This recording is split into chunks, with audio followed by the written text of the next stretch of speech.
Alright people, this is the Union Tapes episode number 14 and we've jumped forward a couple of decades with this month's guest, and it's with Dan Benson, who started out in BMX in the mid-90s in Sheffield. We get into a whole lot of stuff here, a lot of behind the scenes stuff on the magazines he worked for, as well as Albion, which he was the editor for, riding for Fit Bike Co UK, voices scene, Joe Cox, Marv, a lot of UK street riders that all came out of that era. We cover it all, so this is a really intriguing one, so I'm sure a lot of people will like this. And that's about it. You better get involved. Like, comment and subscribe, you numbskulls.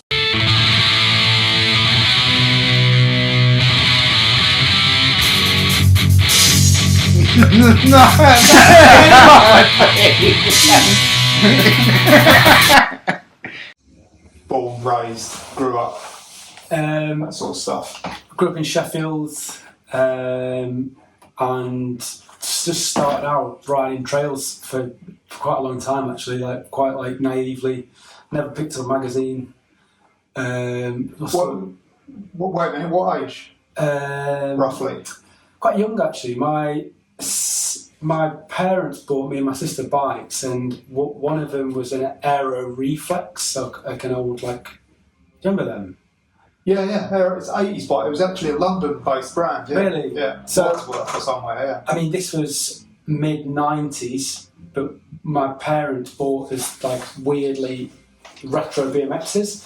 Someone on our street mentioned that, oh, these are actually good BMXs. One was an Aero, like a Rally Aero. Yeah, that's it. Chrome, yeah? Yeah. And then my sister's was this Aero Reflex, or vice versa, I can't remember who. But they're good bikes. And then someone mentioned it, and off the back of that, I got really into BMX. But so did you have a bike before that? Like you had a kiddie's bike or something? No. I wanted a mountain bike before that. Oh, okay. And then we got bought BMXs. And I don't know why we got bought BMXs, but they just happened to be these second-hand bikes. Yeah. Total chance. I didn't ask for them. And someone said, oh, that's a good bike. And then after that, I was like, right, that's cool. Oh, wow. Yeah. You know, worth money, yeah? Them Aero Reflexes now. With a massive platform. Yeah. Yeah, it was like double foot platform. That's it. Yeah. They were a copy of a GT Performer. Really? Yeah. Not many people, they weren't very popular when they came out, I remember. They were weird-looking bikes. But that was I don't even know what year, maybe 85 or something. 85, 86, one of my friends had one, yeah. They were old. It was an old bike when we got them. It was like a weird bike to have. But yeah, someone, I can't remember, someone said, oh, that's like a good BMX. And that just set me on a bit of a path with it. I was like, oh wow, this is kind of cool. Yeah. So you went, whose trails did you? We just built them. So I mean, what age would I have been then? I must have been about 13, 14, quite young. And just again, never seen anything of BMX. Just someone said this is a good BMX. And we just built some jumps on an old, we live in Sheffield, sort of not in the city centre, a bit in a out of town bit. So there's lots of woodland and just suburbs sort of thing. And we just built some jumps for a one jump and a messy landing. So there's a gap in it. Is it a set of doubles? Not really. Just a kick. Just a lip. We'd never seen any BMXing, so it was just whatever it was, And someone had built it before we rebuilt it. Oh, right. It was like an old bike jump from back in the day, and you sort of re-nipped it. Yeah, and we just we'd go there most days. And we had no connection to, this is like the 90s. It's the BMX going on elsewhere. Yeah. We had no connection to it whatsoever. We were just happily digging this dirt jump, a couple of dirt jumps. It's quite natural. There was no outside influence whatsoever. Oh, that's crazy, man. Never see a mag, never see a video. Nah, see it on TV? No, never. Nothing. Not interested. And then what happened then? My sister started dating this fella called Johnner, who happened to be a BMXer, and he's coming to Sheffield. like come into town. Like, Oh, so you was on the edge. You was just on the suburbs of Sheffield. yeah, I mean, we lived in like an estate on the edge of town. Yeah, like, okay. and it was like we weren't far out of Sheffield. Yeah. You could cycle in, but you'd never think of cycling to ride BMX in Sheffield. Yeah. But just by chance, my sister's like a bit older than me, like 3 years older, and she was like a bit cooler. She met this guy Jono who was like, into BMXing, and then he said, "Oh, my little brother's," my sister's like, "My little brother's into BMXing." He's like, "Oh, get him to come into town." And I was like massive into football. I was like, just played football constantly. And on Sundays, all the BMXers used to meet in Sheffield City Centre. And then one day, I just talked my parents into like taking me in, and Johnny was there, and all these BMXers like George, Ernie, and I just totally changed. It was just like, what the fuck, like New world, yeah. Yeah, just like it just. How many people were there? Ernie, I could probably George French, Ben is Ben White. I don't know. A guy called Waddy. Yeah, Neil Waddington. Yeah. Yeah. He was still there. He left soon after that. Like when I can't think he moved out of the area or something. Ernie, this guy called Tom, this guy called Craig Sanderson. Them three were like my age. But bear in mind, you thought like there was nothing. Yeah. The BMX like wasn't a thing. It was just like, and then you suddenly go down there, like, oh, like what is this? Like, scene, yeah. Yeah, there's a scene. This is an actual proper BMX scene, and my whole like life, without even seeming like melodramatic, just changed. I was like, I just want to do this now. Yeah. I just want to do this. Or they would ride in street, I take it. Yeah, street, but then so we'd ride street on a Sunday, and then we'd go up to like the old racetrack. What's it called now? In Crooks, like an old racetrack up there. And we'd like I said, we only rode trails. Yeah. And I guess there's a little bit of a backstory before then. I did meet some BMXers in a little bit further out. One had like do you remember the Morales? The BTS or whatever. Yeah. So at that sort of era, he had one of them. So I guess like there was a little bit of an influence. So there's a few of us, and we started building some like proper jumps. They were like actual trails. Yeah. But still like not much connection to mainstream. So you've still not seen a picture of them, or have you seen? Maybe a little bit, but I didn't know where to get a BMX magazine from. I was still riding like an old bike. So this is probably 95 or 96, I'm guessing. Yeah, probably. Probably that. And then, just kind of. But then as soon as that like link up with like Sheffield, like the ride in Sheffield, I just dropped all my mates from out of town. Just dropped everyone. And I was like, let's go into town. And they came in and they like didn't like it. The guys that you rode with? In the woods, yeah, woods by my house. We had like my dad. So we basically grew up on like a council estate in Sheffield, and there's like a golf course next to where my dad used to live. Go to the back of the golf course, and there's a woodland, and he's always had jumps. So it's one of the places where like, as long as it's just been jumps there, like just forever. Yeah. And we used to just carry on building these jumps, built some trails, and from it got like pretty good. But then as soon as I went into town, I just was like, no, like this is I don't do this. Yeah, life changing. Yeah. It's always something like that, isn't it? And you go left or right, whatever way. But for everyone that's done these, they always say the same thing. This pinpoint, and then. Yeah, that was it. It was just like I just couldn't believe that there was people as into it as I was. And then, but I remember seeing like people like Ernie, Ernie like and he was like so cool at that time. He had like a he didn't talk to me. We were basically the same age. And like Tom and Craig were the same age. Like, how you doing? And they were like really friendly. Ernie, who was like the best. He just didn't talk. He didn't talk to me. He just was like. It was quiet though, wasn't it? I think. Yeah, it was quiet, but like he'd like he would just sit there. You've got a connection, yeah, right? Yeah, we're the same age. It's like George and all that. Yeah, we're way older, man. Like they're like probably like. Yeah, they're closer to my age. Exactly, yeah. And there's always that thing in BMX, but like you probably line up with the people you're the same age with. Yeah. And Ernie was just like. And I was like, I want to be mates with you, and he was just like, nah. So he's from Sheffield, or he's from like Rotherham. Okay. But like it just, there's a distance between all these places. Like, a lot of Craig was from other side of Sheffield, this guy called Craig Sanderson, who was amazing, like so good. Ernie, obviously, like way ahead of his time. He was so fucking good back then. It was like weird how good he was, and like his style just seemed to like be a bit ahead of its time. Yeah. Like it was odd. Like, it was so good. Tom as well. We were like a little group who were all about the same age, and then there was some older people as well who were kind of like between us. But yeah, it was just started going out into that sort of era of Sheffield, and that was a Sheffield scene. You know, you got like people like George, student. I guess like Sheffield student. Yeah, student town. Yeah.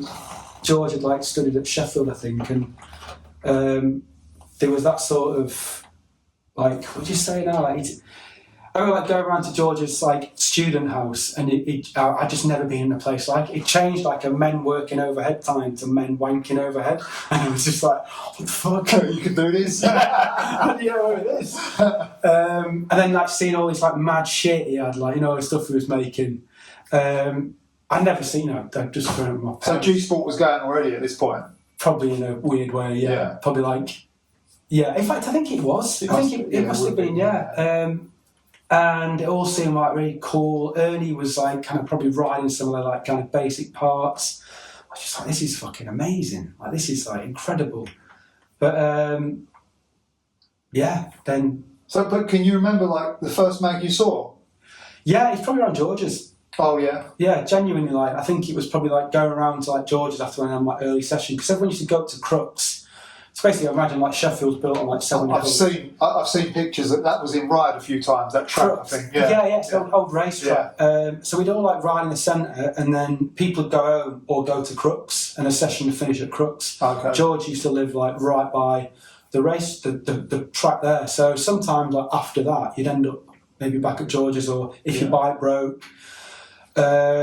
And yeah, I think that's the first time I saw like, but I think it was like a BMX Plus. Oh, okay. It wasn't like It wasn't a UK mag, no. Nah, but like, and then really soon after that, like really soon after that, or maybe like just around that same time, I started like picking up mags. I mean, I remember like some really early copies of like Ride and Dig. Yeah. Like seeing them. I never could pick up like Dig, but I remember. In fact, I remember like I'd get BMX Plus. I used to go to a bike shop in. They used to make their own pegs in I think it was in like fucking Barnsley or somewhere. Pretty like mad, like gnarled sort of peg screw-on ones. Ridiculous. Not non-stop. No, not non-stop. What is it? John. I'm trying to think of who was up there. But to be honest, there was a few. I might have seen you at were you on that 70s tour in '97? Yeah. I think I saw you at Wakefield Skate Park. Oh yeah, you would have. Yeah, I went to that. Yeah. Because we whacked school to go. Oh, amazing. Yeah, and I saw you there. So we weren't like completely like. Yeah. You know, So this has gone forward a few years. So like, if by '97 you've had a bike for like 2 years or something. Yeah. So we were like, at that point, you know, you were a bit more like involved in it, and I think I was still riding at that point with some of my kids from my local area, and we went there. And that was good, wasn't it? Do you remember when is it Joe Richard like foofed up like the back of the jump section. Yeah, of the big quarter, like a 6-7 foot quarter. And it was far back as well, wasn't it? It was, yeah. So we were there. I was there that day, and I remember missing school for that. Fucking hell, that's good shit, man. You were there? I was there. Yeah. I was there that day. We drove up. We picked up Stoffer and we drove up to meet them in Hull, I think it was. Yeah. And then, I think Wakefield was maybe the day after, possibly. We were just there by total chance. We just like went to school to go. Well, you didn't know that was on? Nah, we just came by chance. Wow. We just came. I mean, I was a pretty good kid, to be honest. I wasn't like jumping school for like BMX, but for some reason I don't know why we did it, but we went on like a school day. We got asked on the way in, like, have you got permission to be here? Oh, really? Yeah, they used to ask that. Is that weird? And then you say, oh yeah, it's a teacher trainer day. And they're like, okay, and they let you in. And then we got there, and I was like, it's something different today. And you guys were there. Because that must have been close to the school holidays, right? Well, like the summer holidays as well. We weren't meant to be there. Yeah. And we got like the trainer. No, if you bunk school, yeah. So, Yeah, no, you lot were there. That's funny. Yeah. I remembered you were there actually. I was thinking, when did I see? Because I got a sticker off someone, the '97 tour with a car on it. Yeah. It was cool. Yeah. I got that sticker and I had it on my bike for ages. Which at the time I must have got a better bike because I had a S&M dirt bike at that time, black S&M dirt bike. Oh, okay. Yeah. So, can you remember what bike you had after the Reflex? I think it was that. Oh, straight into a dirt bike. That's pretty fucking cool, isn't it? Yeah, I think I got into it. I was like pretty into it, and I think and I remember it used to come in them like almost like metal. Like what do you call them? Like the decals were like it looked like chrome. Yeah. Yeah, the chrome ones. But they were drawn like chrome. Yeah. Yeah. And I fucked them up putting them on. I was so gutted. I remember them. Yeah, maybe a hat with a pair of glasses with a top tube sticker as That's well. it. Yeah. So do you know where you got that? I got it at J. James Cycles in Sheffield. Yeah. But around that time, I mean, I guess this is all happening quite quick. I did my work experience at George's. I think I mentioned it to you. Yeah. You spoke to me about it before, yeah. Which is like fucking nuts. But so I got that bike around that same time. I might have had like another shit bike before that, but it was the S&M was like my first like proper BMX, real BMX, like classic just S&M dirt bike, and I had that for a long time. But I feel like it got delivered to George's, that G Sport. Oh, okay. And I just pulled it out of the packet and like pulled all the packet and just ripped the stickers, like screwed them up. I was like, fuck. And then we put it together there. But then George was like, I think you could tell I was like really into it, and he taught me how to build a wheel. I thought it was like pretty fucking cool, man. That's pretty good going. What are you, 14, 15? Nah, yeah, at this point, so this is probably like 16, 17. Okay. You probably moved on a bit from there. I'm hanging out with those guys a bit more. And it comes to my work experience, and I'm so involved in BMX. I think my mum's just like, I just asked George if you can do your work experience at G Sport, and he, for some reason, says yes. So what was G Sport in his house at this point? No, he had like a separate. I mean, Sheffield's like it's really industrial right now. So that's probably why George studied industrial design or whatever he did there. Like it's the place for it. But he had like an amazing warehouse down in Don Valley, like a classic industrial area, Sheffield.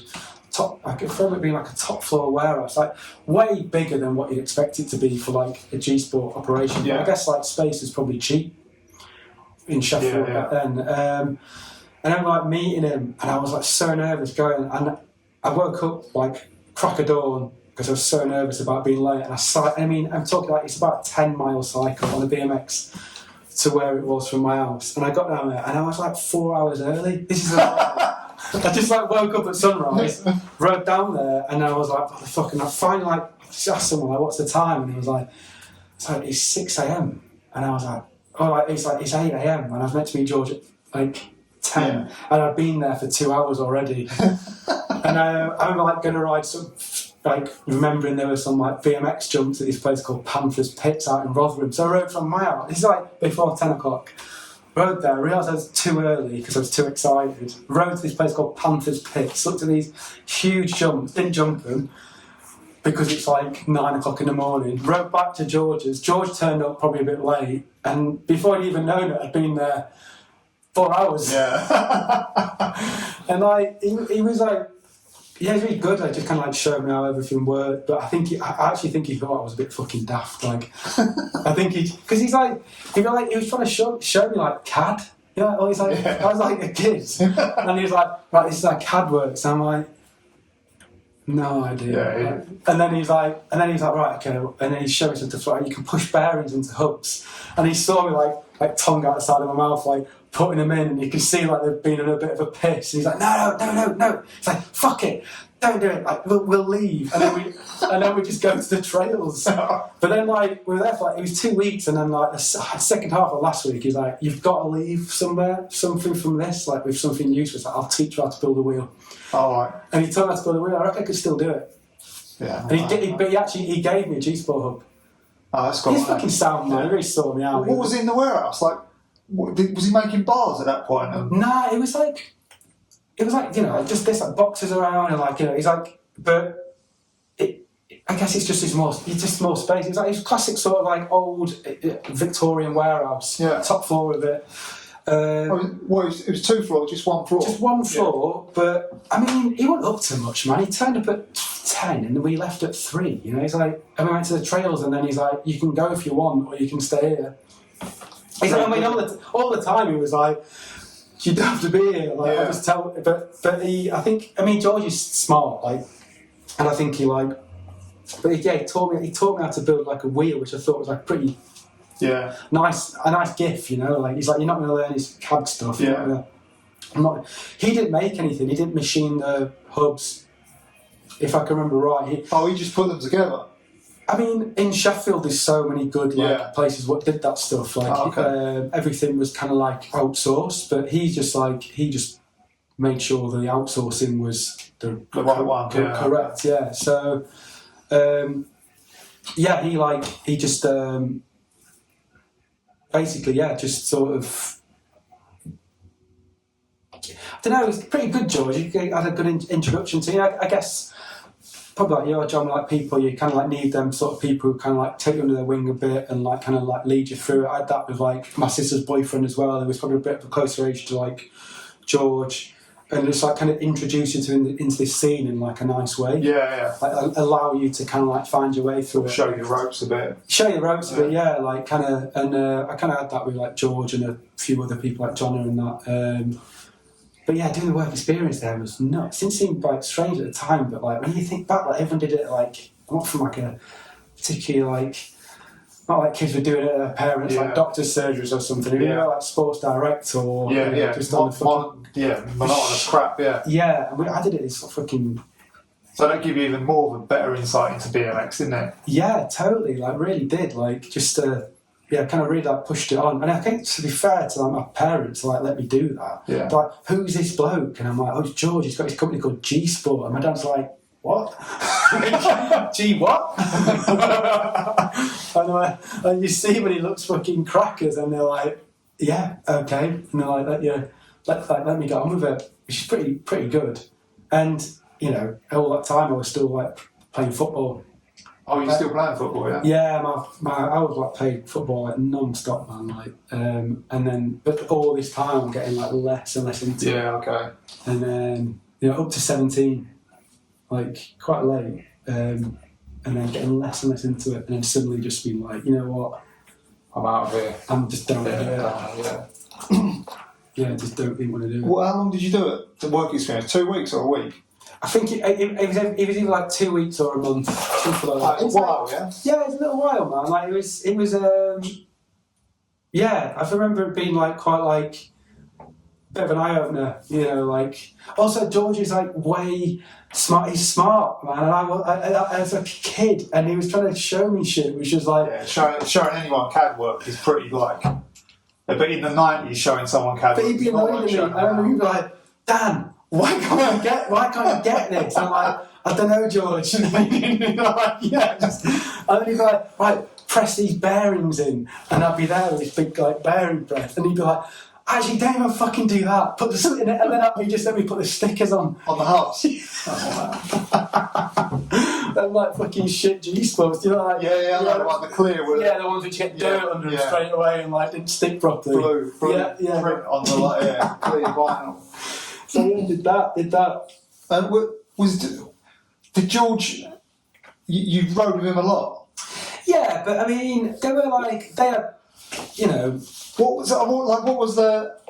How did he go from like George and that sort of bunch of guys to like you guys? Because their thing was very different style wise to you guys' thing. Yeah, so the early BMX scene that you come across was so different to the one that it turned into. Yeah, and especially in like Sheffield, like I mean George was just like right, the biggest rail on the heaviest bike. Yeah, and just get to the bottom. You know, that was like... so it is. There is a similarities there, aren't there? There kind of was, but I guess... I don't know... It got refined. To be honest, like, being from Sheffield, and then, you know, it's equivalent of, like, being from Austin. Sheffield was massive, like, BMX scene at the time. It just blew up, like, when everyone started moving there. And we just I was just from there. Yeah. You know, like, and then so the people I mentioned, like Ernie, Craig, and Tom. Ernie embraced it.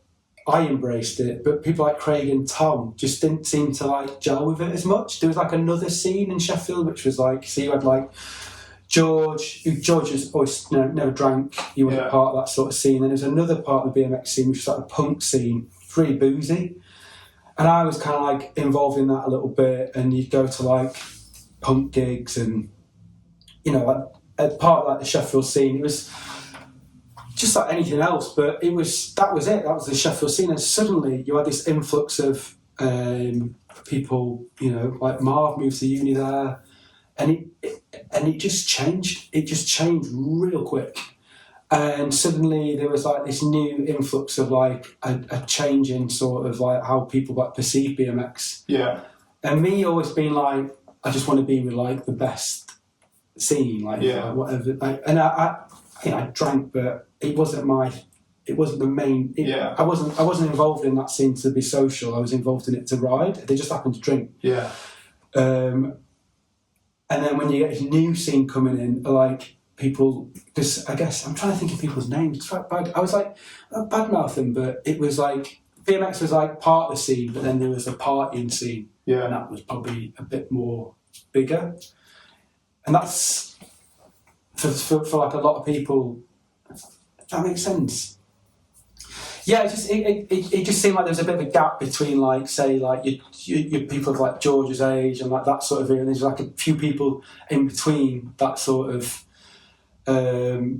between like George and me who we were just like this part of this like punk scene. Yeah, which was quite boozy, and which is obviously fine. It was fucking really good fun, but it didn't seem to be completely about BMX. It was just more about like music and stuff like that. And it was almost like all I wanted to do was ride. Oh, okay.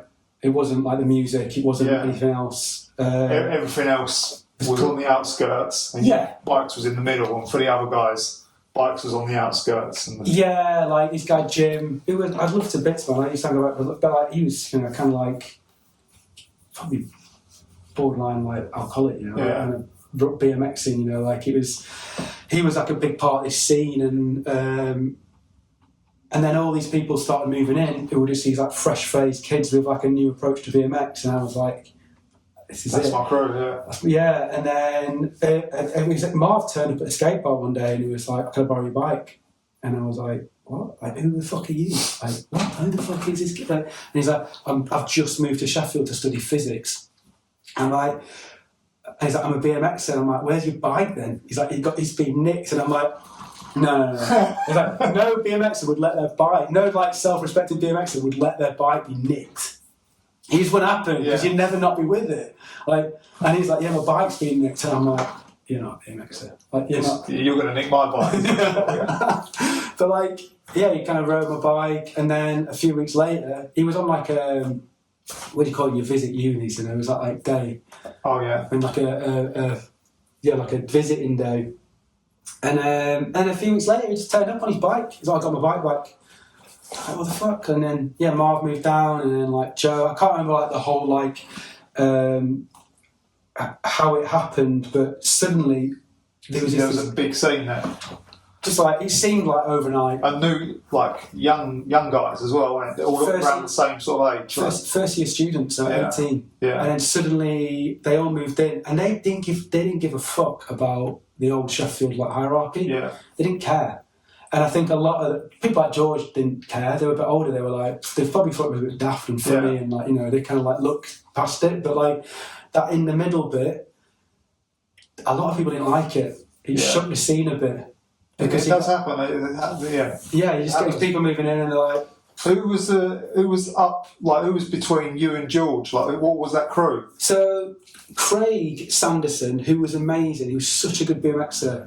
I don't think he quite took to it. He didn't quite take, because he was like very much involved in his punk scene, even if he wasn't like a massively involved in like the boozy side of it. But he was like definitely like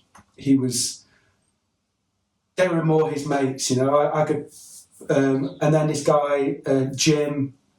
Tom as well. Who was also, were they like 5 years older than you, or a bit more? 5 years older, same age to 5 years older. I guess it's just like how you like what you were into. Like, there was a big punk scene in Sheffield, like a big squat punk scene. Like, it was a really big part of like Sheffield. Like, it's easy to squat in Sheffield. So like there was so much empty warehouse space and stuff like that. Like, that scene was quite big, and it was quite. That's thriving there, yeah. It's quite linked up to like the BMX scene. There was like a big sort of like lineage of it, like, it was kind of like linked up a bit, and I was kind of like part of that a little bit, but I was never like fully involved in it because it just seemed like it was some art.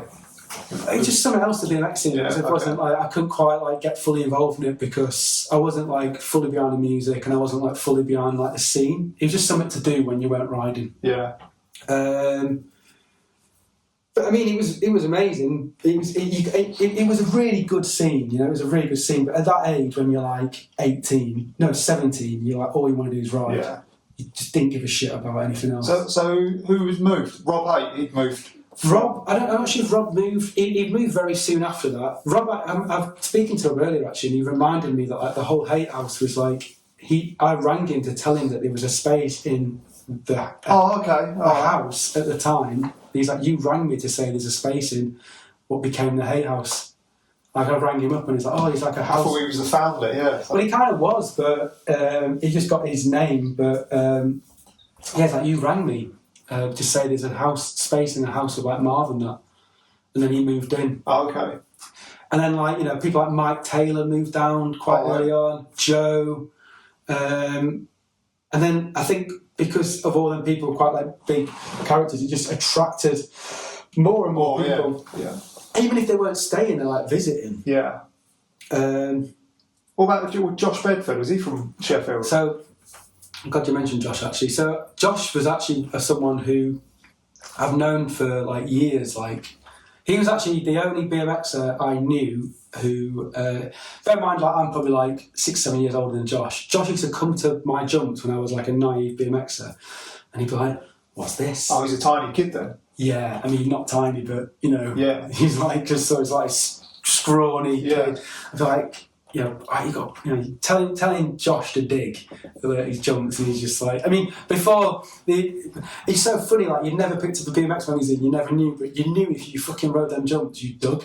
Like, it wasn't even like it was almost like it was inbuilt in BMXers. Like, you didn't even need to see. No one needed to tell you. Like, if you turned up 3 times, like, next time you dug. Like, so it was like. And Josh would turn up and I'd be like, right, mate, like, we've got to, if you're going to be, you've got to dig some jumps. And he'd stay for a bit and he couldn't stop chatting and he'd dig for a bit. And he'd be like, yeah, actually, Benson, like. But we kind of stayed mates because where I grew up, like, on this golf course, with like these woods in the middle and Josh was from the other side. But yeah, I knew Josh from like really, really early on. So he's originally from Sheffield then? Originally from Sheffield, and also I knew him during that really early time, around the time I met George, but Josh was like proper young, like 15, 16. Yeah. And, you hardly even call him a BMXer, just someone who like had a bike, who was interested in it. And he just turned up at your jumps occasionally, and he slowly got into it. And obviously he got right into it, really into it. But I forget that because he always like reminds me. We did that. I did an interview with him for Ride like, really early on, and that's probably like the first big feature I did was with Josh, and it was all around like places we used to like. It's like a school he might have gone to, but I remember like it's not too far from my mum's house. Local spots, yeah, like local spots in Sheffield, but like not like local spots like you go to with people in the Hate House, like local spots where you actually grew up. Oh, okay. Like, it's quite strange, like looking back to think about it, like where we actually shot that stuff. It was like very like provincial. Yeah. His whole thing, but and she's really nice. And even back then, he was just doing fucking like massive gaps, like really big stuff. I can't remember. I mean, that's probably a little bit. That is a bit later, but yeah, I met Josh really early on. I mean, we're still mates, but.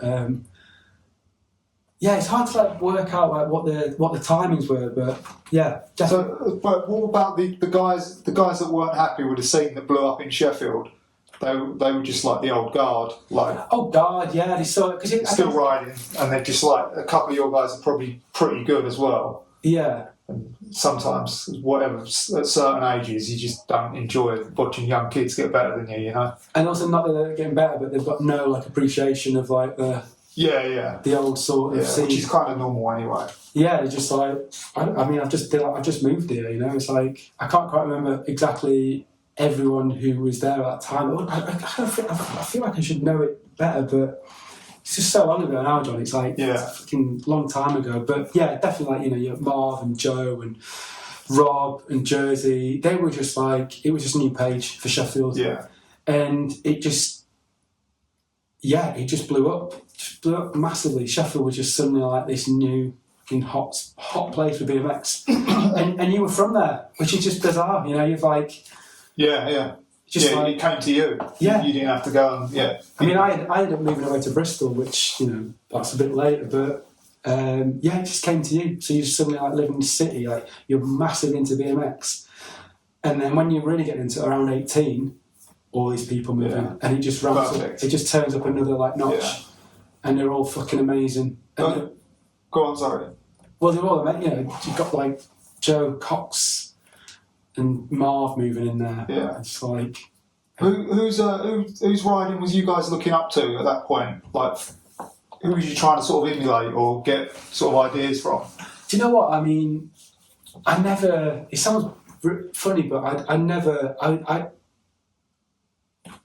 like been that like. I've never had like a fixed idea about anyone I was like looking up to. But even a group, no, like the Sheffield scene was like so.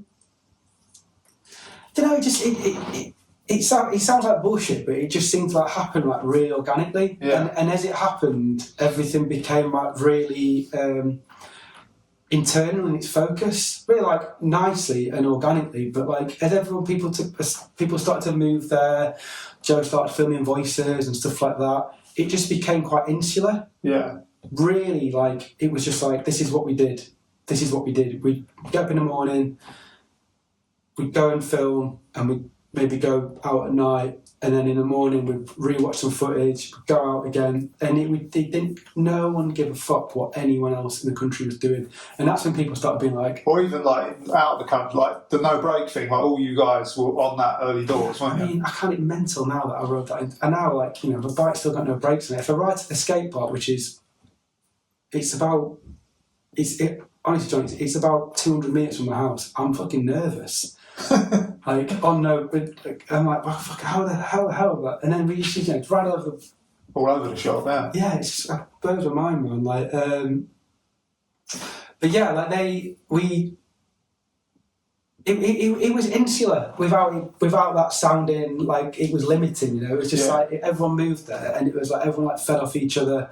Like Marv really fed off Joe. I think Joe was just this like kind of like overarching sort of like mastermind of it all, like quite like like a weird like genius. Where did he move from? He moved from Durham. Okay. But yeah, he kind of started making a video, and again, like all this stuff is probably like, I don't know if I'm right with the dates or whatever, but like roughly how I remember feeling it was just like it just felt really special. Just felt really, really special. You know, like how like that whole scene just kind of like just kind of evolved out of these people like moving together, quite you know, innocently, quite organically, and. I just jumped into that, you know, quite like quickly out of the whole like Sheffield scene I was describing. Yeah. But there was a bit of a backlash. It's quite funny, you know, like being from there and you get like gym and stuff like that, being like, oh, you guys are cunts and stuff like that. You're like, sorry, mate. Like, how long did that last? It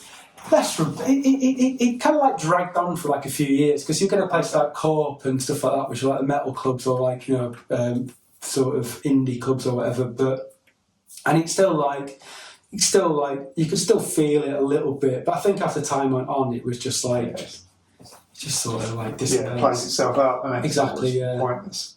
But yeah, I remember there was like there was that, but yeah, I think like the whole like the early years when people started moving there. I mean, I moved out of London in 2005, so. Must have been like 2003 earliest. No, in fact, it can't have. It must have been like before I went to uni, so probably 2002. Well, when did Voices come out? 2003. Okay. If I remember rightly. Yeah.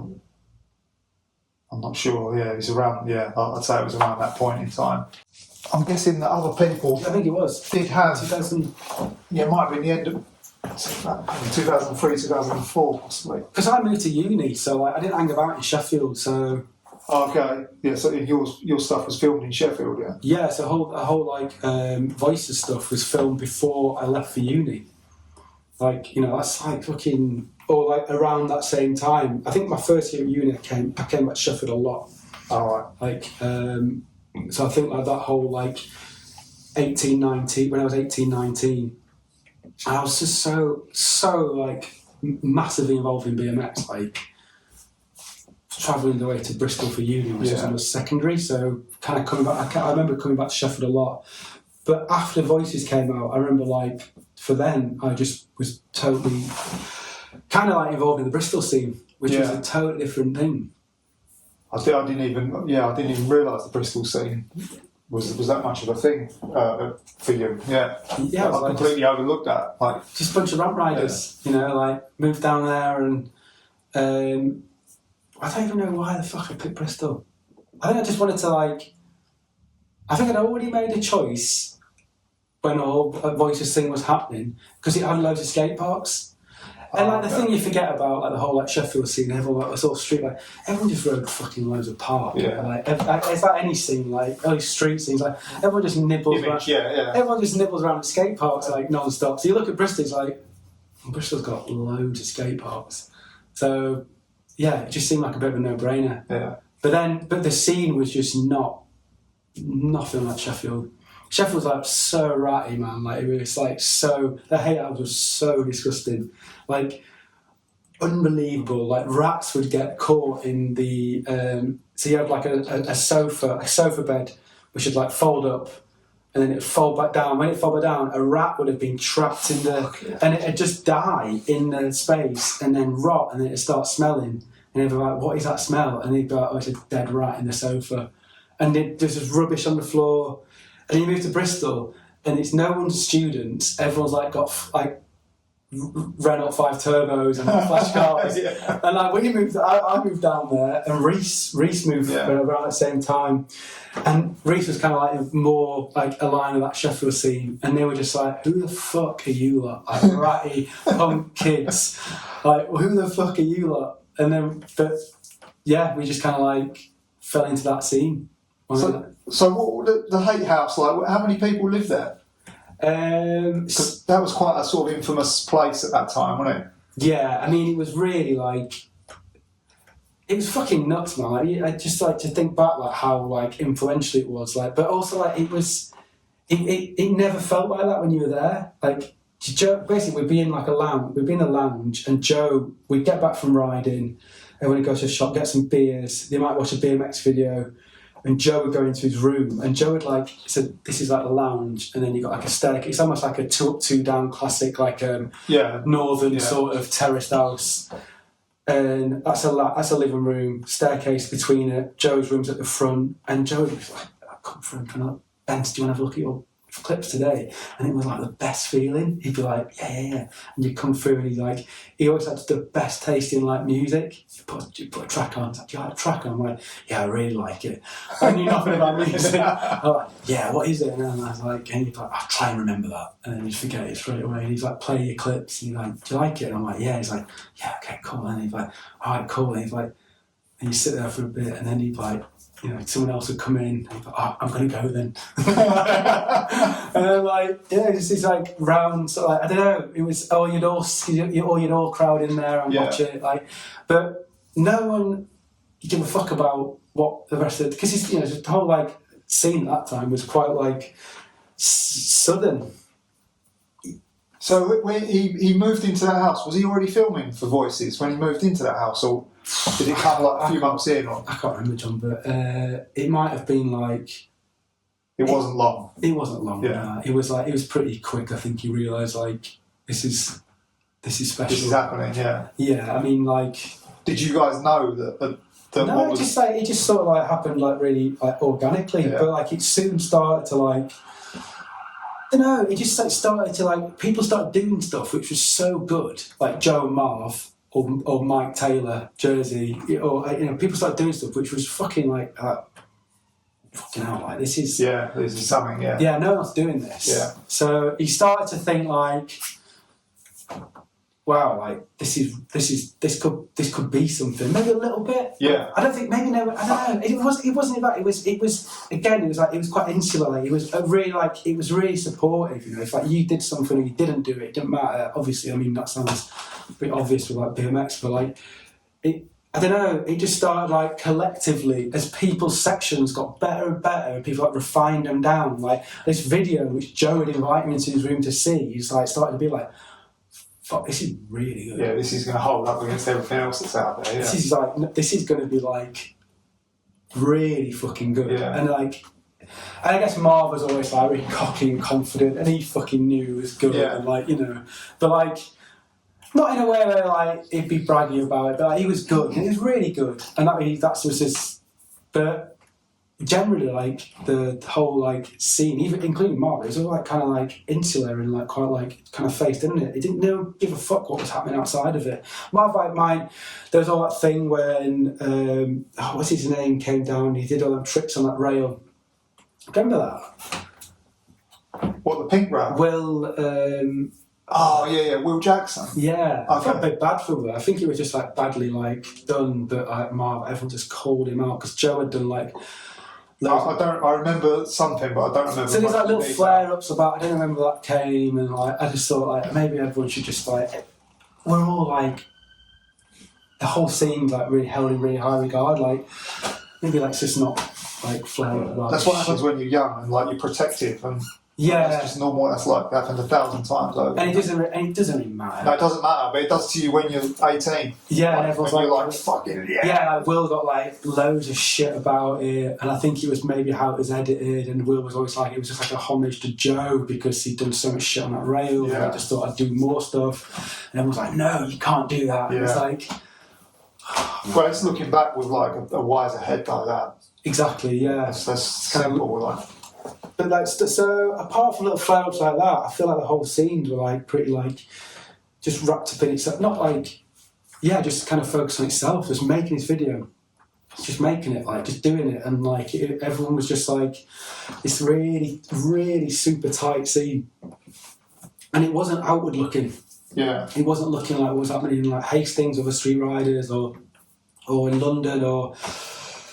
It had like a bit of a lineage of like Newcastle and like Riders in Leeds. Yeah, that's what I was going to say. There was like a bit of like a connection. In fact, there was a massive connection with like these scenes, but but yeah, this whole like northern thing was. I mean, I hate all the whole like northern southern thing. Like, I mean, but that's more like me personally. I hate all the whole like I'm northern me, like it's fucking bullshit. But there was definitely like a little like thing at that time when people were like, "This is the North." Like, we do it, like NSF.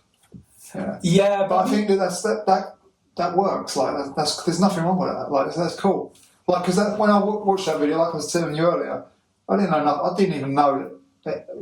I don't think I knew anyone on that video at the time, and they premiered it at that backyard, and I was like, "Fucking hell, that's pretty cool." Like even though it's not the sort of thing that I was really into. Yeah. I was still like as a viewer, I was like fucking hell. Like I understood that a lot of the shit on there was hard and it looked real good, and I was like fucking thumbs up. Like I didn't know who these guys were. Came out of nowhere doing this basically. That's how it came across. Yeah. Like, don't care if you like it or not. This is us. Yeah. This is like the new direction. And a lot of people who were established were kind of like, yeah, well, landed that towel upon the frame, you know? Yeah. Something like that, like a. Yeah, let me pull a negative out of like, no, this is fucking cool. We've never seen these guys before. Yeah. Look at this video. But it was like, no one sponsored. Like, a couple of people still pulling at it, you know, and I was like, I didn't really get it. And it's quite surprising because I'd usually be one of the people like, yeah. Picking up. And I didn't because I didn't know who they were. So. Yeah. It's funny you mention actually all the like, NSF stuff because that's probably Joe's background. Joe came from like a background where like Suter and stuff like that were making videos. So he kind of moved to Sheffield already with this background of like Chris Suter making like NSF. Okay. NSF1, which is, have you ever seen it? Nah. So the NSF came before Voices. Yeah, NSF1, if I remember rightly, which was like a really long video. And it So was Jersey was from up there. Nah, that's more like Newark and Where's Jersey from? Warrington. Oh, okay. So, but like the whole like NSF thing was that was like really raw, like suitor sections, like.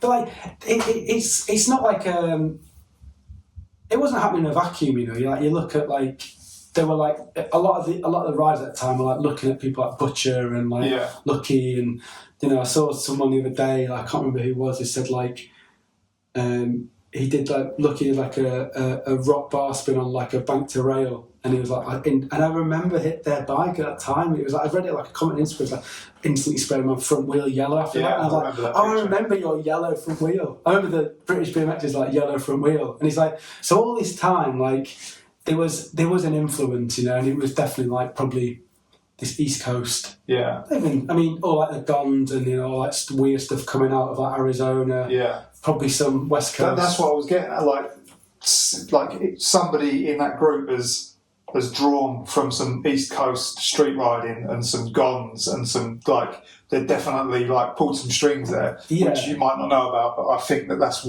how you ended up. Totally. I think it was that good kind of.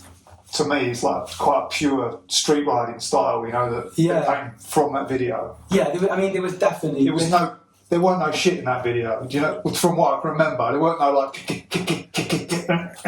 was there? It was all done at like a certain pace. I guess that was probably like Joe's, because the first NSF video is very much like that. It's very like that kind of like stop-start street stuff, which I mean I fucking loved that. I was like, this is fucking nuts, man, like when you first see it. But I think Joe, when he did like Voices, it was very like clean, you know. Yeah, he's got vision, and it was like everything flowed, and you know, like it was like the whole riding kind of like a bit of a momentum to it, everything sort of.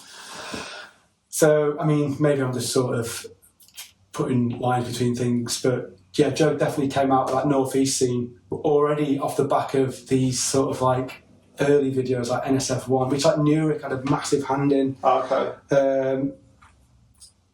Came to Sheffield. So again, Joe's not. So I guess if you really think about it, it was that far northeast scene, which kind of was like the sort of the seed for something like Joe to start doing things in Sheffield. He came to Sheffield already like aware of the things going on there. Well, already of like how to make videos and like what they'd already done back in there, in the northeast. Oh, all right. So when he moved to Sheffield, he's like, right now we're gonna do something. We're gonna do something here, yeah. And I guess it was a bit of a different take on that. I remember like NSF1 being like really long. I think it was like really long. Yeah, that was the norm at one point. Really long. And you're like, wow, that's fucking going on a bit. Like Sue's section, like I think it had like 2 songs, and you're like, wow, fucking hell, man. Like, like you think it's like, song's good. Oh, start again. Cool. Okay, yeah, carry on watching it. But yeah, I mean, I probably remember all this a bit fucking off drum, but like, yeah, I think that whole scene.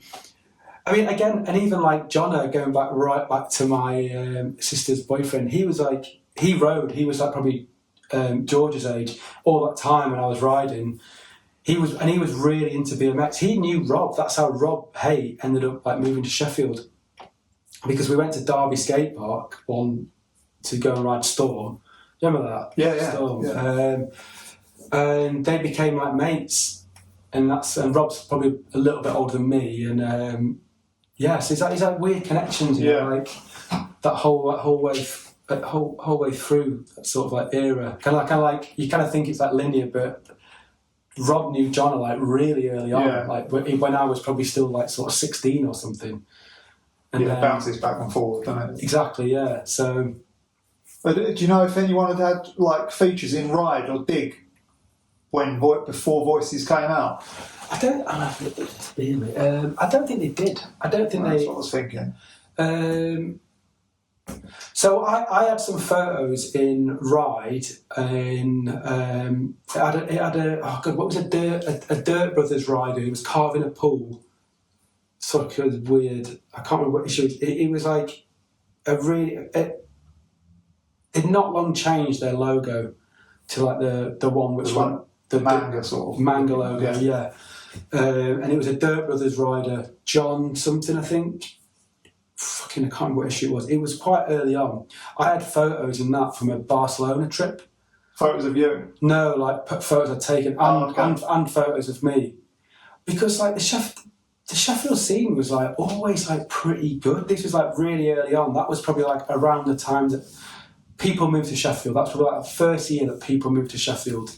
And I went away with this guy called Ross Oled. Remember? Yeah. Oled. And Ollie, I think Ollie from Newcastle. So all these scenes were already like mixing. And Ride like ran the photos, and they were shit photos, you know, like really like bad. But it was quite like, I think was there one of Dan Cox? No, Dan was a bit younger, so okay. he might have thinking a different one. Yeah. No, it wasn't. But yeah, we went like, I mean, that was fucking really early. No BMXers were going to Barcelona. Yeah. Really, really early on then. Ride ran the pictures, Mark ran the pictures because they were shit photos what I'd taken. But it was good riding. Yeah. So he ran like a 3-page article. But apart from that, I don't think anything. Nurik had a thing, a low profile. Yeah, Nurik would have been a little bit known, yeah. But that's when he was, I mean, Nurik also in the northeast, but that was around that time. He had a sprocket doing like a rock fakie on the back of like a massive back rail. So like people were having stuff. I can't remember if like Joe might have had something before, but for the most part, you was all unknown.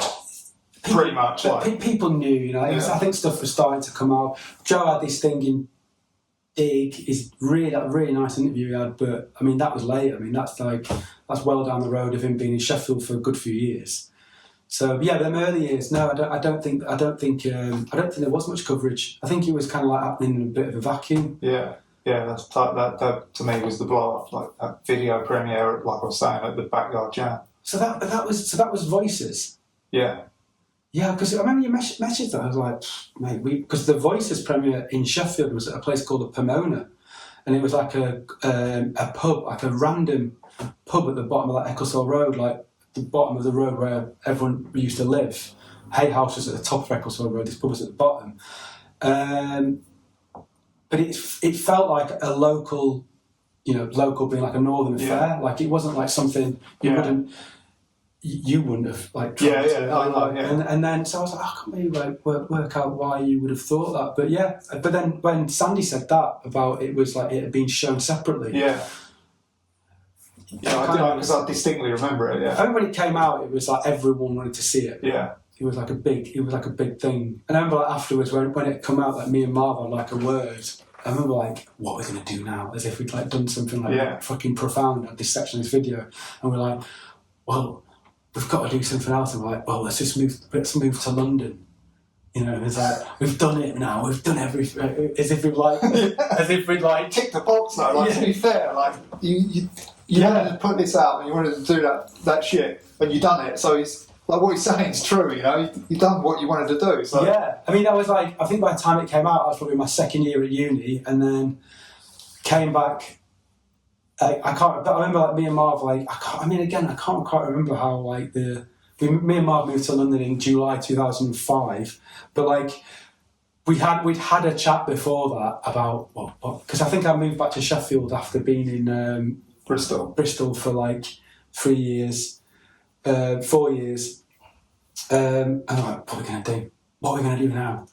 And we're like, fuck it, let's move to London. But no one moved to London. No, that's what I was going to ask. I don't know why. I don't know what. Honestly, I don't know why we fucking did it. People moved to London, but not people that would like for jobs. Yeah, and most of the people wasn't known for riding. They had bikes and they rode, but they wasn't like because you just had that video part. You guys were high profile now because you're in the mags. Yeah, the part like so. But we were just like, where do we go? Where's the best street in the UK? So you knew what? Have you been to London? You've been to London before. When I lived in, I mean, Marv's from Newbury, so he's probably like, so he's only like 40 miles outside of like West London, if that, probably 30 miles. So you didn't. It wasn't like, should we go to Manchester or Liverpool? It was just like, we're going to London. We were like, where's the best street? Okay. It was like that. It was Where's like, the most? Yeah, the most of it. Yeah. Where can we go? Which is like, it felt untapped. Like, it felt like really like. It kind of was, like, to be fair. Like, I think for the style of the newer stuff, like, it was, you know. Yeah, I think you're right. I think it was, and we. But I always felt like I just plodded along with it. I'd like, you know, people like Marv and Joe and Jersey and people like that. They pushed it. They pushed the envelope. But I was just like, I was happy to be here, sort of thing. Like, so we had this discussion to London, and then we spoke to one of our friends, this girl called Laura Oates, and she was like, "I'm moving to warehouse in Hackney Wick. You should move in with us." And we were like, "Yeah, okay." And you know, like when that decision's almost made for you, she's quite like forward and quite like tonight. Yeah. And she's like, "Right, I found somewhere. You doing it? You're going to do it? You're in?" And we were like, "Yeah." And before we knew it, like... You was in? We were here, yeah. And it was like... And then just after we moved, there was them like bus bombings and, you know... Hackney Road, yeah. We moved just like that same week. That was in July, wasn't it? I remember, yeah. We moved in July, so it was like a few weeks, and it was like, fuck, like... Here we are. Yeah, it was like fucking bonkers, man. We were cycling out, and it was just like full of people like walking out quiet, and like, what the fuck has gone on? Like, what has gone on? People just walking out of London. We were like cycling into London to go BMXing, and everyone's just like... Oh, you was going riding that day? And riding every day, you know. It's like we were just riding into the city, yeah. And everyone's walking out. No one's talking. There's no buses. There's no cars. Everyone's just walking out like fucking zombies. And we're like, what the fuck's going on? No phone signal because everyone's like, they've switched the phones off, so you couldn't ring because they didn't know how to detonate these bombs. So, and then suddenly it all got switched back on, and I got like loads of missed calls. I got a message off my cousin straight. First one case, like, "Are you okay?" And then. And then me and Marv were like, where the fuck have we moved to? Like, it was like, I mean, we just fucking loved it, man. Like, me and Marv, like, it was just like... Yeah, you see, and back then, it was pretty fucking much better. Like, this city was better then. I mean, it was cheap. It was cheap. And we moved down, we went in like a massive warehouse. Huge. We could ride. Did you ever come? Nah. You could ride in there. Yeah. If it was cold, you could like ride on like a flat in there. And it was $1,000 for three of us, you know, like split between three of us, less than $1,000. Like now, don't be thinking about. Yeah, you caught the tail end of it. Like basically, it changed in like 2011, 2012. It kind of. Yeah, so we were. So we got a bit of it, and it was cheap, and we could ride all the time. Yeah. We worked in like me and Marv worked in a. So Marv's dad, he got something. I don't know what he's done. He's got something to do like a partition wall company. I don't think this is what he does, but he got us a job offloading partition walls, like suspended ceilings. Yeah. Off a 30-foot container, the big containers, offloading a. So his dad, he just got us his job out in Greenford, offloading this fucking this shipping container. And we did it really quick, and this guy's like, "Oh, you two are all right?" And he's like, "Oh, Nick, Marv, I know your dad." And he's like, "Yeah." And he's like, "Oh, he's a good bloke or something like that." You know, he's like, "Do you want a job?" And then in this box, basically packing partition walls into boxes. So then we got. What the fuck were we doing, man? Like it was in Greenford. Yeah, that's quite a stretch out, isn't it? Fucking hell, man! Like I don't know what we were doing, man. So me and Marv would like. We'd get up in the morning, Marv would make the sandwiches, I'd get up a bit later because I was terrible at getting up. Marv would like, "Fucking hell, Benson, get up!" Right? And I'd come downstairs and I'd get ready, and we'd either jump the tube because we couldn't afford to pay it. So one day we'd ride on our BMXs to fucking Greenford from Hackney Wick, which is probably like 20 miles. Yeah, I was going to say that's a fucking long way. Another day we'd jump the train. And a couple of other days we'd pay for it, and we worked 4 days, and we just made enough money. And he was like, and all we did is we'd go out in the morning, we'd buy like a big bottle of Frosty Jacks, and we'd put it in the fridge when we got back, and we'd come back, and then because Laura, who we lived with, like knew where all the parties were, we just finished work from, and we'd work the minimal hours. to just make enough money to live. And then we come back and then like we just did that whole thing. It was just like fucking amazing. It was like, but it was so different to Sheffield. You know, you're like suddenly in this like big city. Like it made Sheffield, Bristol, any of the city just seem provincial. Yeah. We're like at these parties, you're like fucking nutters, like you know, like proper, like weird people you've never met before. Like only place where like people you've not only thing where like you know, like proper cities, like big like cities like London, New York, or wherever. Like that's where he throws up these people. The weirdest of the weird. Yeah, and yeah, we just did that for ages. And it was amazing, just being in London like that. Yeah, no, it's fucking good. It was cool. It was, yeah. I mean, and age as well plays into it, where you're at that age where it's just like it's an open book and you can just kind of do what you do. Like, but Marv was like, he was like, I don't know, like he'd go back to Sheffield to finish his like Tomorrow He Works section. Okay. I think when I moved to London, I was just like, that's it. Marv was like really focused on, he'd go back to Sheffield a bit more than I would to like ride, and like he ended up like, I mean that's when it like because I was chatting to Sandy about it, like that's when it just seemed, for us, for me, that's when it seemed to really go like Tomorrow We Work. Oh really? Yeah, like that, because that Tomorrow We Work premiere, like, which is what the one I thought you mentioned, was like when because it was like a huge queue. So Tomorrow We Work's probably in like, what's that, 2008? It was a good few years after the first one. So people didn't get sponsors from Voices. Yeah, people got sponsored. It was like a bit of a sponsor jamboree, wasn't it? As I remember it. Like, yeah, it was. Suddenly everyone was on teams. Like, you'd go out to the skate parks. Yeah, like backtracking a bit. Like when we was like still in Sheffield, you'd go down to the skate park and you'd be like, "All right, Dan. What's this?" He's like, "I've got a new Federal." Like, oh wow, that's. Fucking hell, mate. And then before that, his bike had just been like a piece of shit, and then he's just like got a Federal hoodie on, and like it's like amazing, but like and if everyone seems to wear it a bit like clunky. Like Joe got like picked up by that Odyssey like quite early on. I mean, he went out to like San Francisco and stuff like that. Like, you know, like, yeah, he got the good treatment. Yeah. I mean, it's fucking amazing, but. Yeah, because I guess that's probably like George's hookup. Yeah, maybe, yeah. But yeah, like everyone's going down the skateboard with like really like brand new like clicky free ups and stuff like that.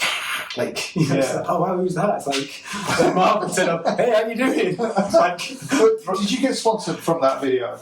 Yeah, I got hooked up by Fit. So that was from that, yeah. So yeah, that was your first sponsor. Yeah. I mean, only sponsor. Yeah. Oh wow! I was talking to Ian about it earlier, and we thought that you wrote for someone else, but it was I mean, there was like a local fellow who made some sort of part. In fact, no, it's just that. Yeah.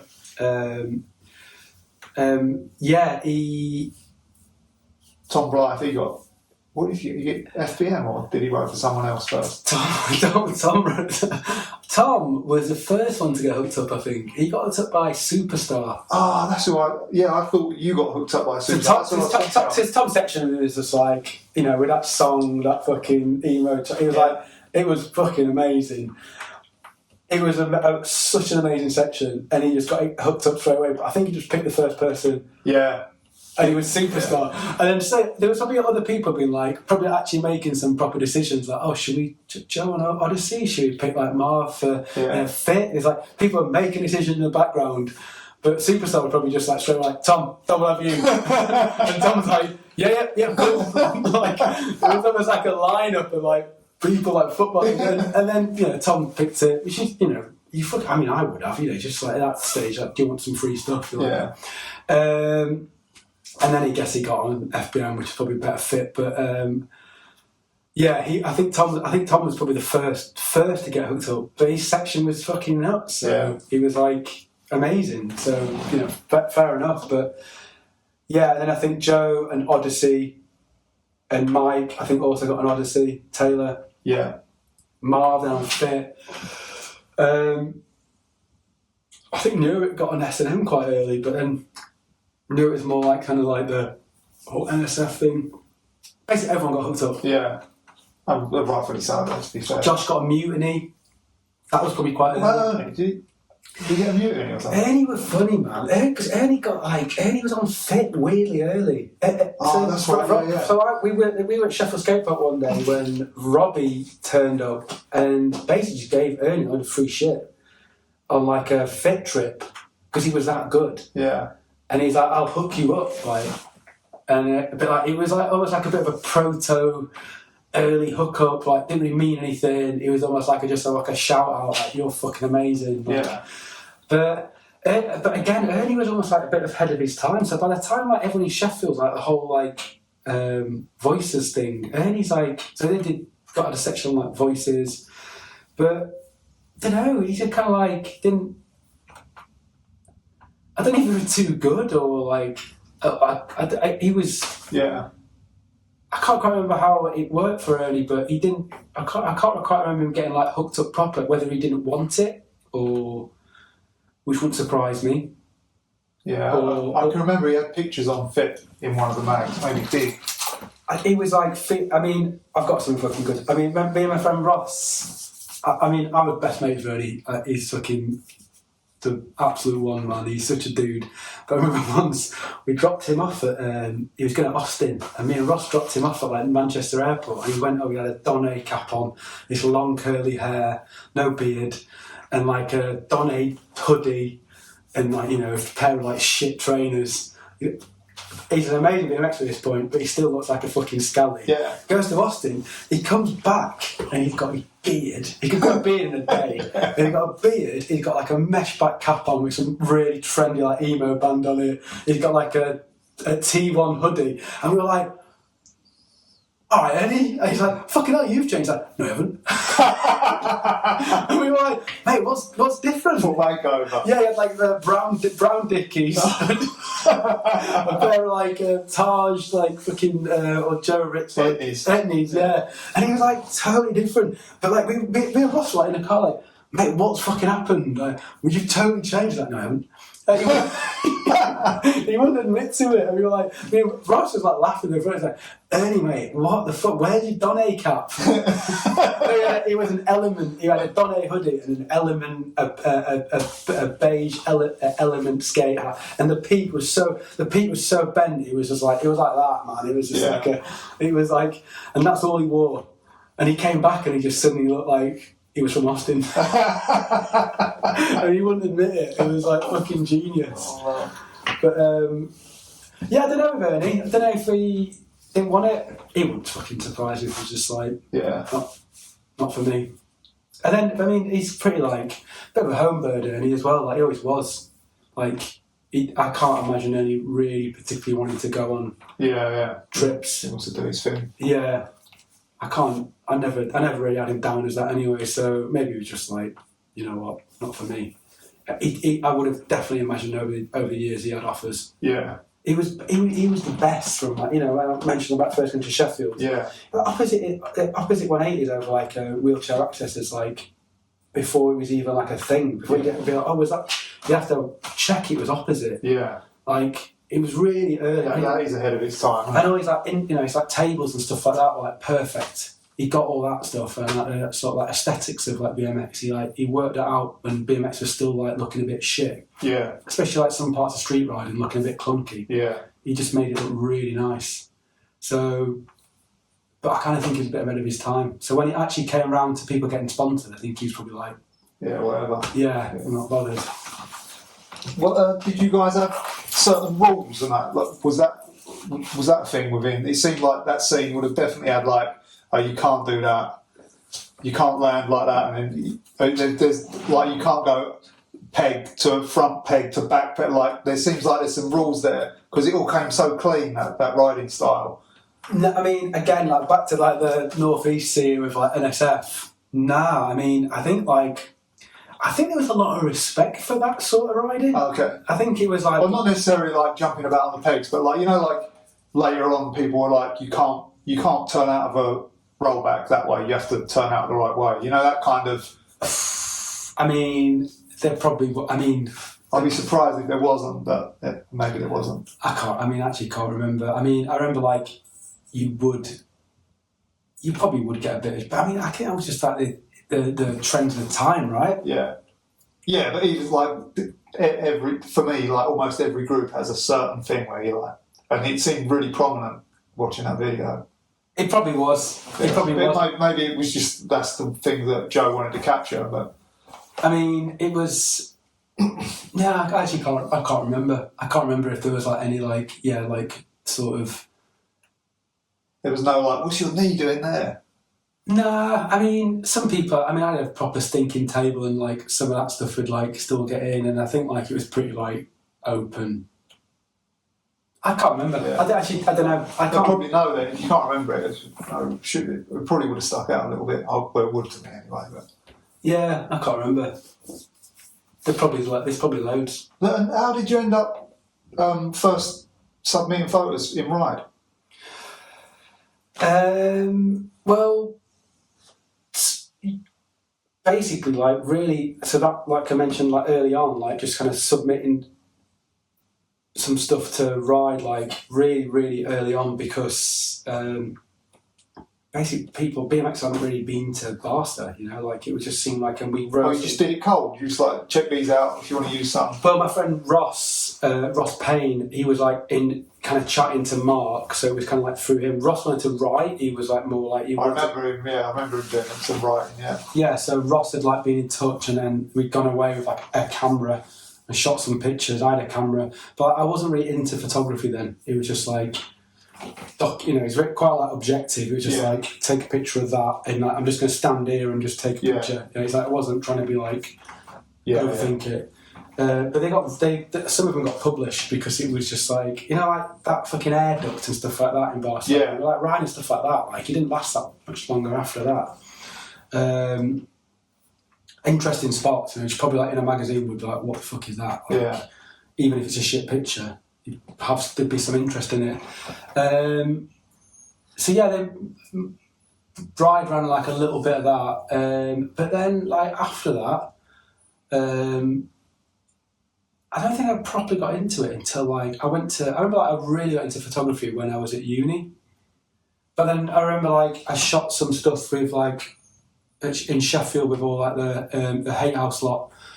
But again, basically I was really lucky because I could take a really shit picture and Mark could probably run it because what was in the picture was really good. Yeah.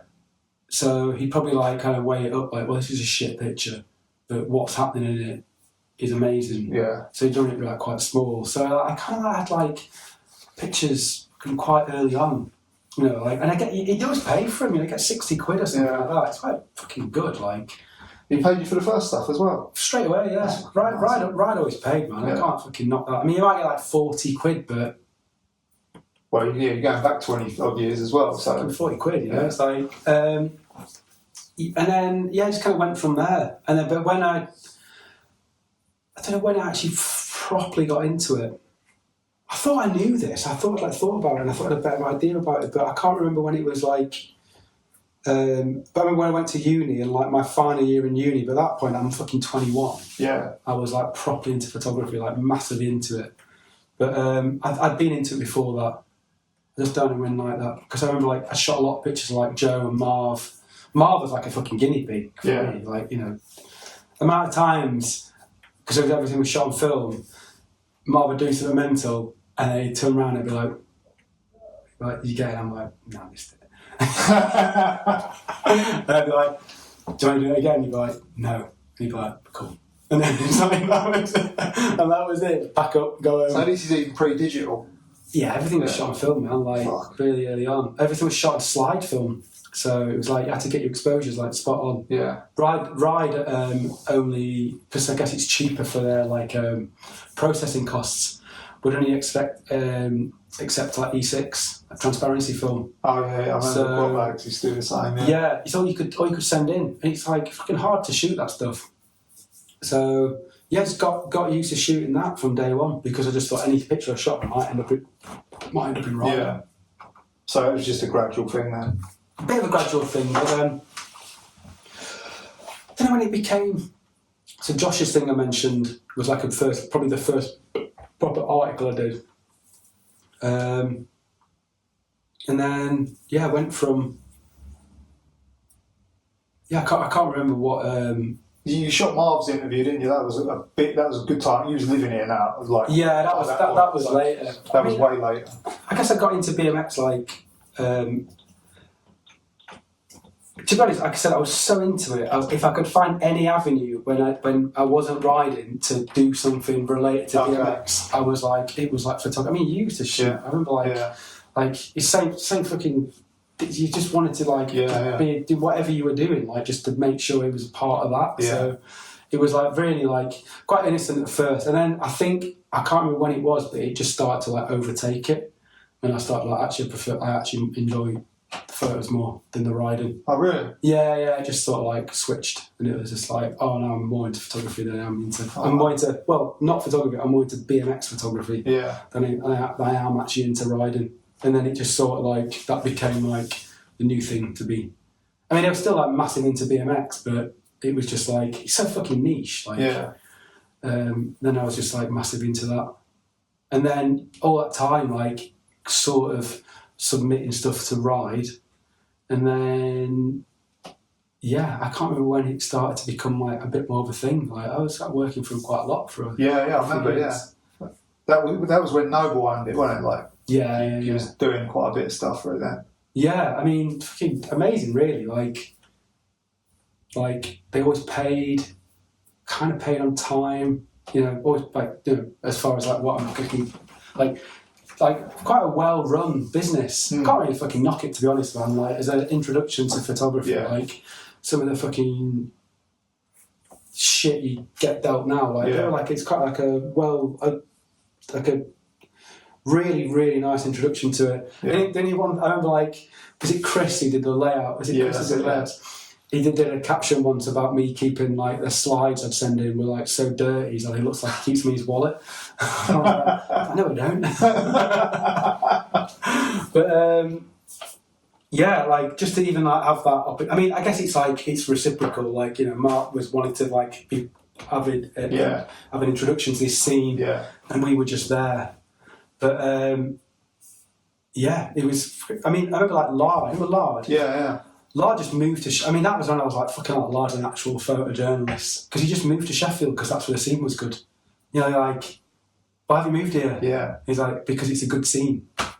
And he just shot the Sheffield scene predominantly up there. Yeah, he moved because it was like the new fucking hot place. Yeah. He was like, and that's when he moved up there for like a few years. He had like a really like quite a long term sort of like girlfriend there. That's when you knew it was like shit was happening. Yeah, you know, you've got like Lard, who's like one of the biggest photographers he's moving to Sheffield to shoot it, and I was shooting, and I it's not like I didn't stop shooting. Yeah, there was enough to shoot.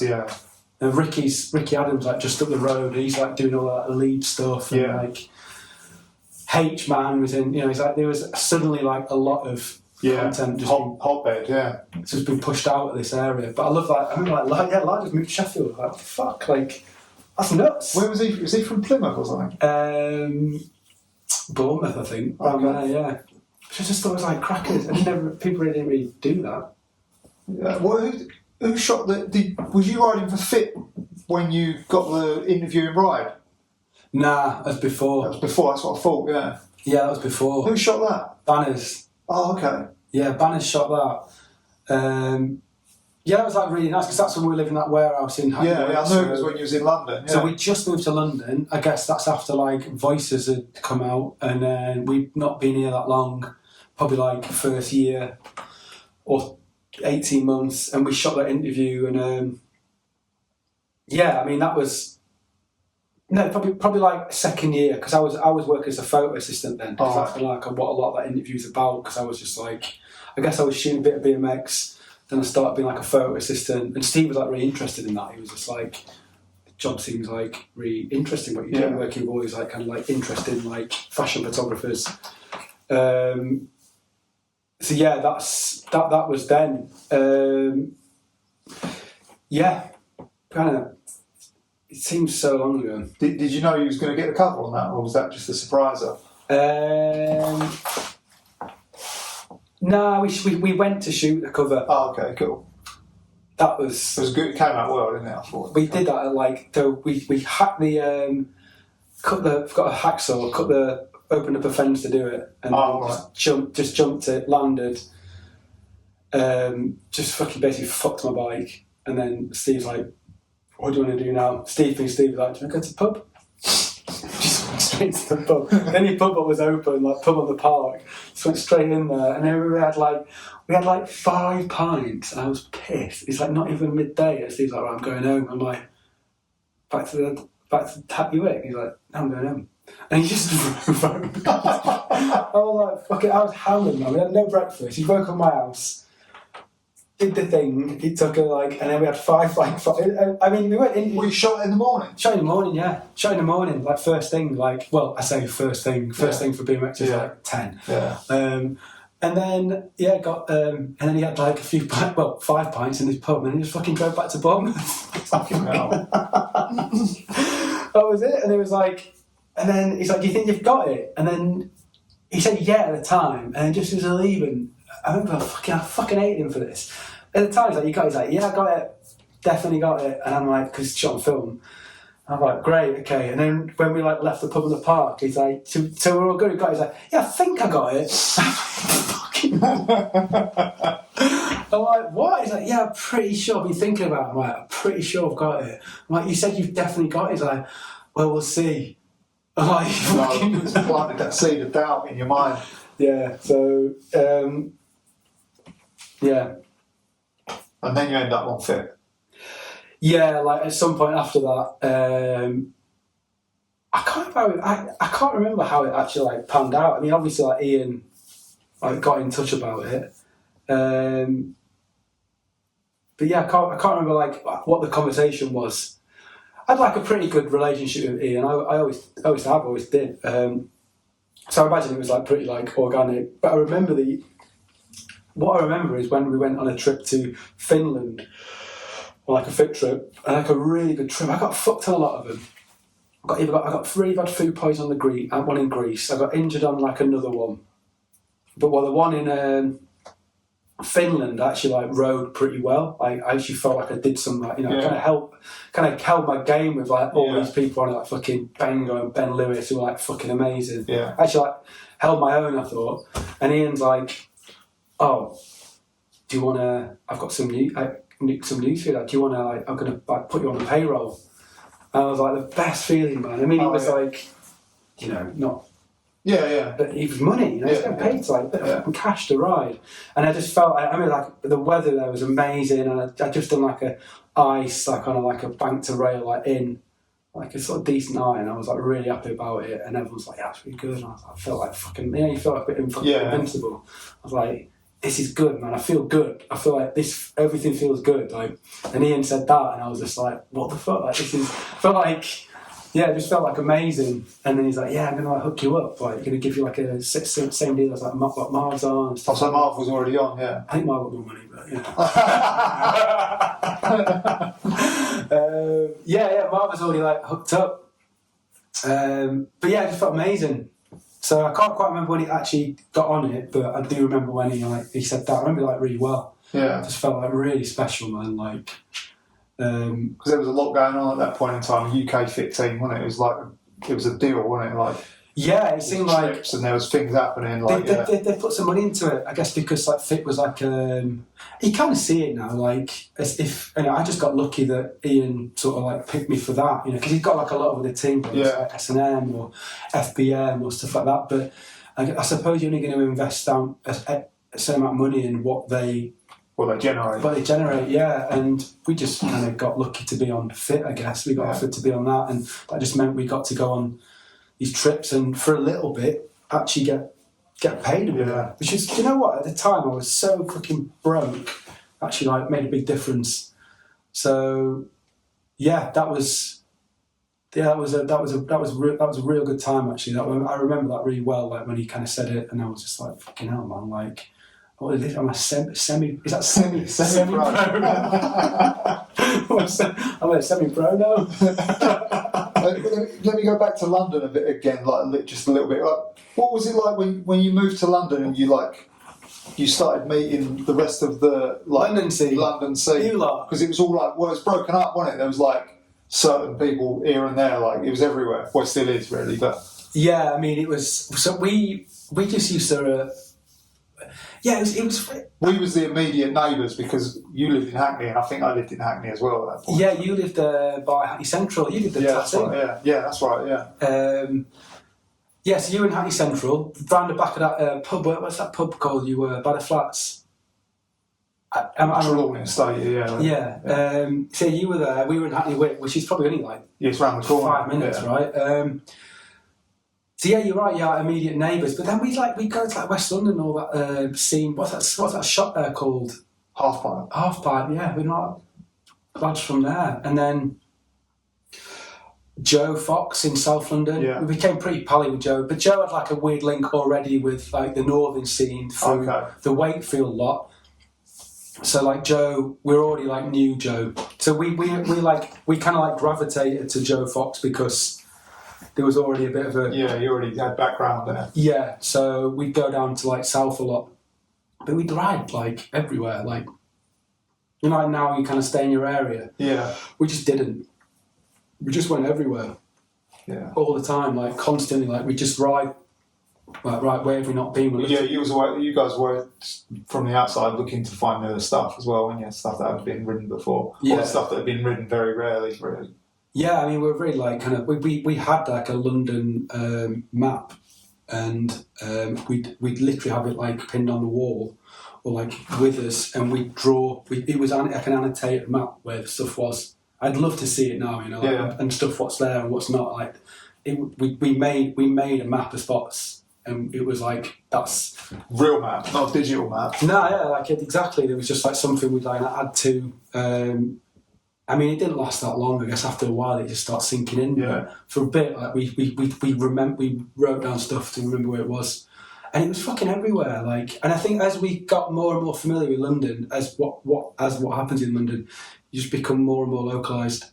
You know, you get more and more because like, your local area in London, like you think like say East London as an area, it's probably got twice as many spots as Sheffield has. Yeah. So you start like becoming comfortable in what you have in your area. But when we first moved here, we did not understand that, and we were just like all over the place, like everywhere, like anywhere within like zones 3 throughout London, which is probably like how many miles, like square miles is huge. I think we're in zone 3 now, so.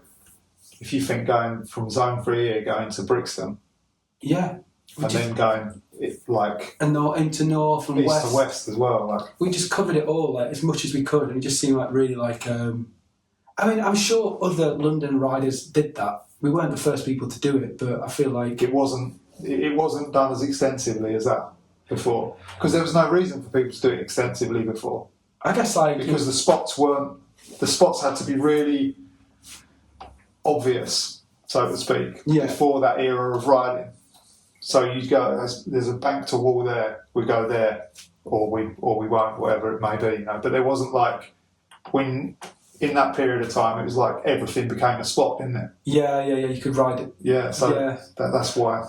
I mean, now, like I think, like with riding, like you start even worrying about spots coming and going because riding changes as fast as the spots change. Yeah. So it's like before you know it, like something you walk past like a few weeks ago suddenly becomes something you can ride. Yeah, it's like, which is pretty amazing. But we just cover some real ground, man. Like most days, like really, like we covered a lot. But then again, as time went on, we just started becoming more and more like localised to Hackney. You just do, don't you? Yeah, you do. Yeah, it's nice. Hackney was definitely like our kind of like stomping ground for like a lot of the time. As time went on, or more like East London, like South London, but not too far from the river. Yeah. North London, but not too far north, and then all like east. That was just it.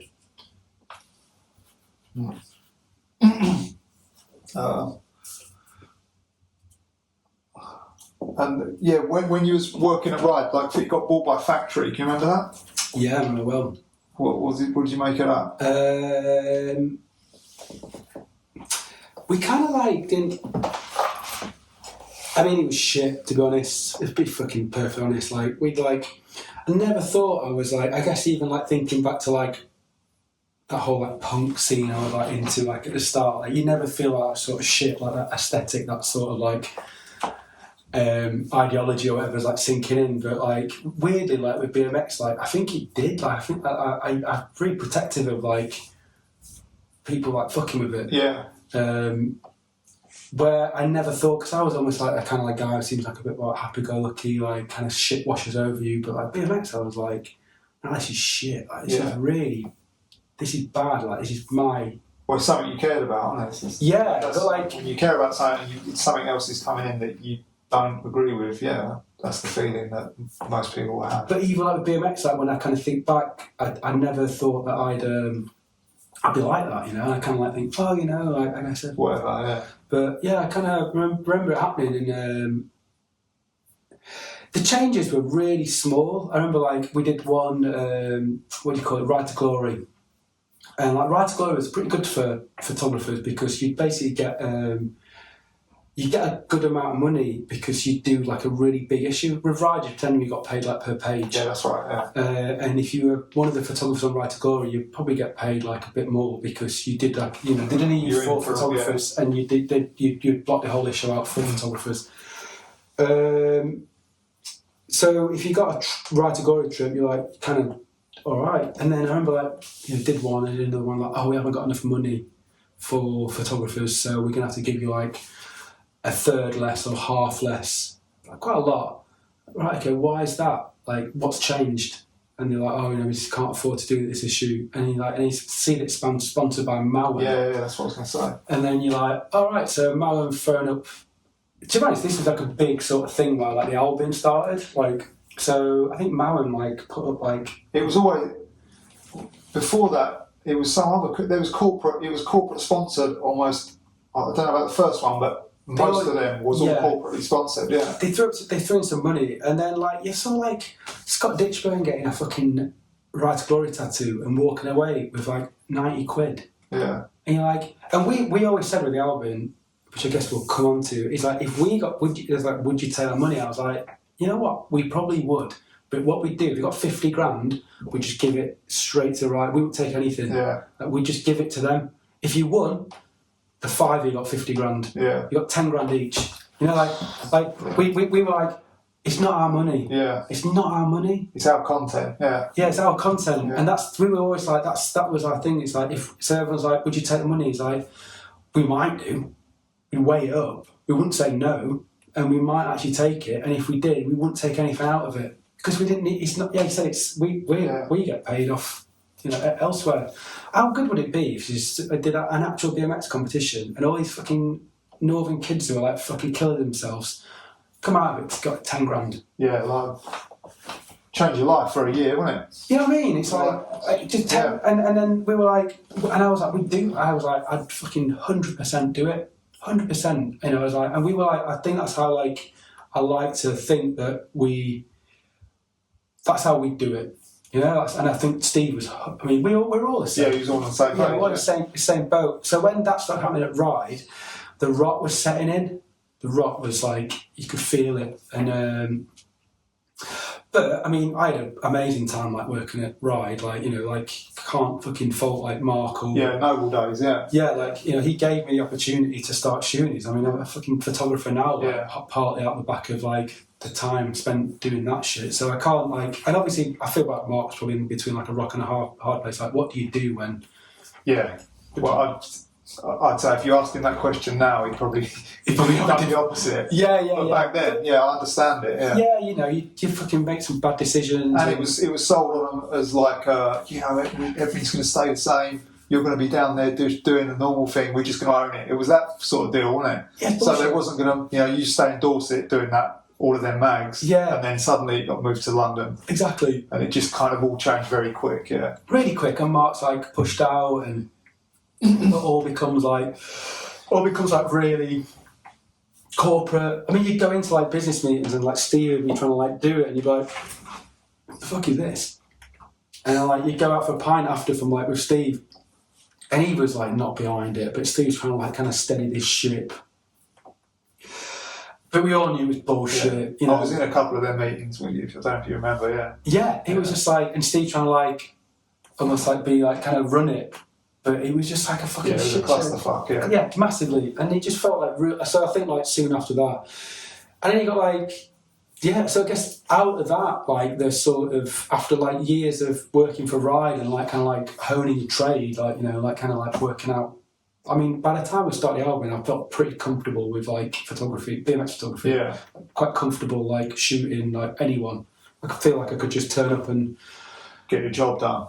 Yeah, like you know, confident, like not worried about like missing shit. Like I I was in a good spot with it, and also I was still riding loads. Like you know, pretty good place in that respect. But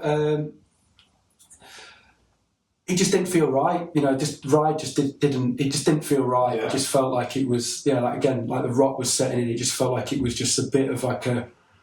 And then you were kind of like competing against Dig, and Dig was always the magazine I looked up to, but then you start like sort of like thinking like, how the fuck are they getting away with and not being called out for like doing some of the shit they were doing, and Ride is just getting thrown under the bus. Like everyone just thinks Ride's like a joke. Like everyone's like really critical of Ride, and then like like Dig's doing all this other stuff like the whole like Night 6.0 stuff, and we're like.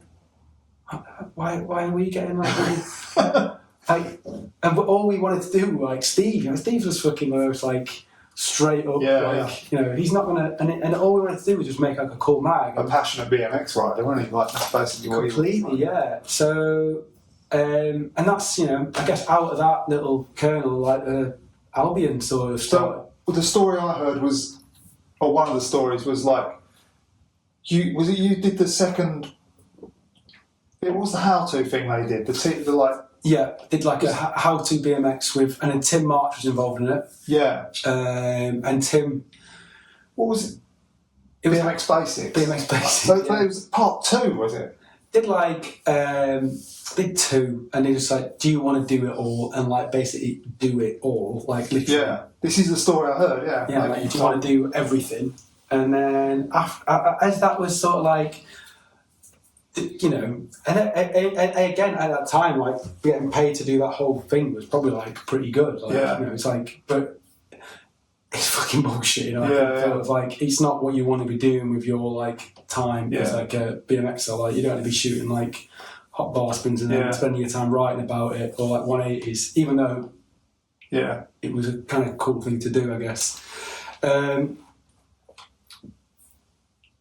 And then, I don't know.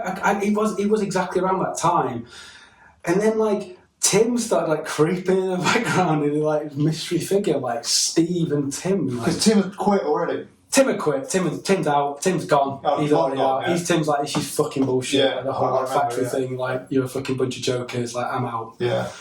But he's not gone. He's in the background. And he's like little whispers of like, like coming out, and. And then Steve's like, Tim wants to start a magazine. I'm like, March? Who? I'm like, what? And he's like, and I'm like, are you in? And I'm like, but what the fuck? Like, there's already like Ride, Dig. It's fucking hard enough as it is. Yeah. Like, what? And he's like, no, we're going to do like a new magazine. It's going to be a proper Ride-your-own magazine. And I'm like, well, obviously I'm in. Like, obviously. And... it just kind of went from there. And then George, because me and George were like the sort of senior contributors. Beddoes was staff. Okay. I think, or a senior contributor, or staff. And then obviously Steve. Larder's probably gone by then, like, Yeah. And I always felt bad for Beddoes, actually, for being honest. I felt bad for him, man, that he kind of got left behind. Well, he got the raw end of stick. He got the weight put on him, didn't he? Yeah, we all left, and then he kind of like, and it was like, it was never like any. I think I've been never thinking of anything personally. It was just like, it's just how it fell. Yeah, Steve. Well, I remember we went on that trip to Bournemouth. Yeah, and we saw Tim, and Tim said to you. I want to talk to you about something later, Benson. You remember, that was it, wasn't it? That was one of the Tim was like weird, like... I don't know how we knew. We maybe talked about that in the car, but we were like, what's that then? Is that... Because there was already rumours of a mag starting, maybe. Yeah, that was it. Tim's like weird, like kind of like Rasputin style, like background shit. Yeah. Like, And then, it all started like kind of coming together. And then we started meeting. We get a train. It's like they're fucking shysters, them two, man. Like proper, like they're like, let's meet halfway. And I'm like, okay, where's halfway? It's Winchester. And then me and Georgia get like a 50 quid train to Winchester, like some fucking ridiculous price, 20 quid £25 each way or something. Yeah. And they just like drive up like 20 miles up the motorway to Winchester. And they were like, is this halfway? Like, yeah, don't worry about it, it's halfway. It's like, and we'd meet in this pub by train station called the Albion. Oh, okay. It was just called the Albion. And he was like, you've come out Winchester Station, so it's changed its name now, but it's first pub on the left. And mate, honestly, the first time we met up, it was like secret, and we'd just be like, this is like proper. Like we'd meet up, and it was like secret, and we'd sit down, and like the first couple of times, all we did is just like kind of like feel it out a bit, bin everything, not really make any plans. And like get real pissed. And me and George would like stagger back on the train, get last train back. Steve would drive back again. I'm just like, I hope he's not doing that anymore. I used to get back, he's like, Steve's driving. I'm like, what? Steve's pissing against like a car. Like it was like, anyway. So and then it was just like that for a bit. And then we had so long to do issue one. Issue one, we like, I think we probably put like a good like 9 months into issue one. Okay. A long time, like really long time.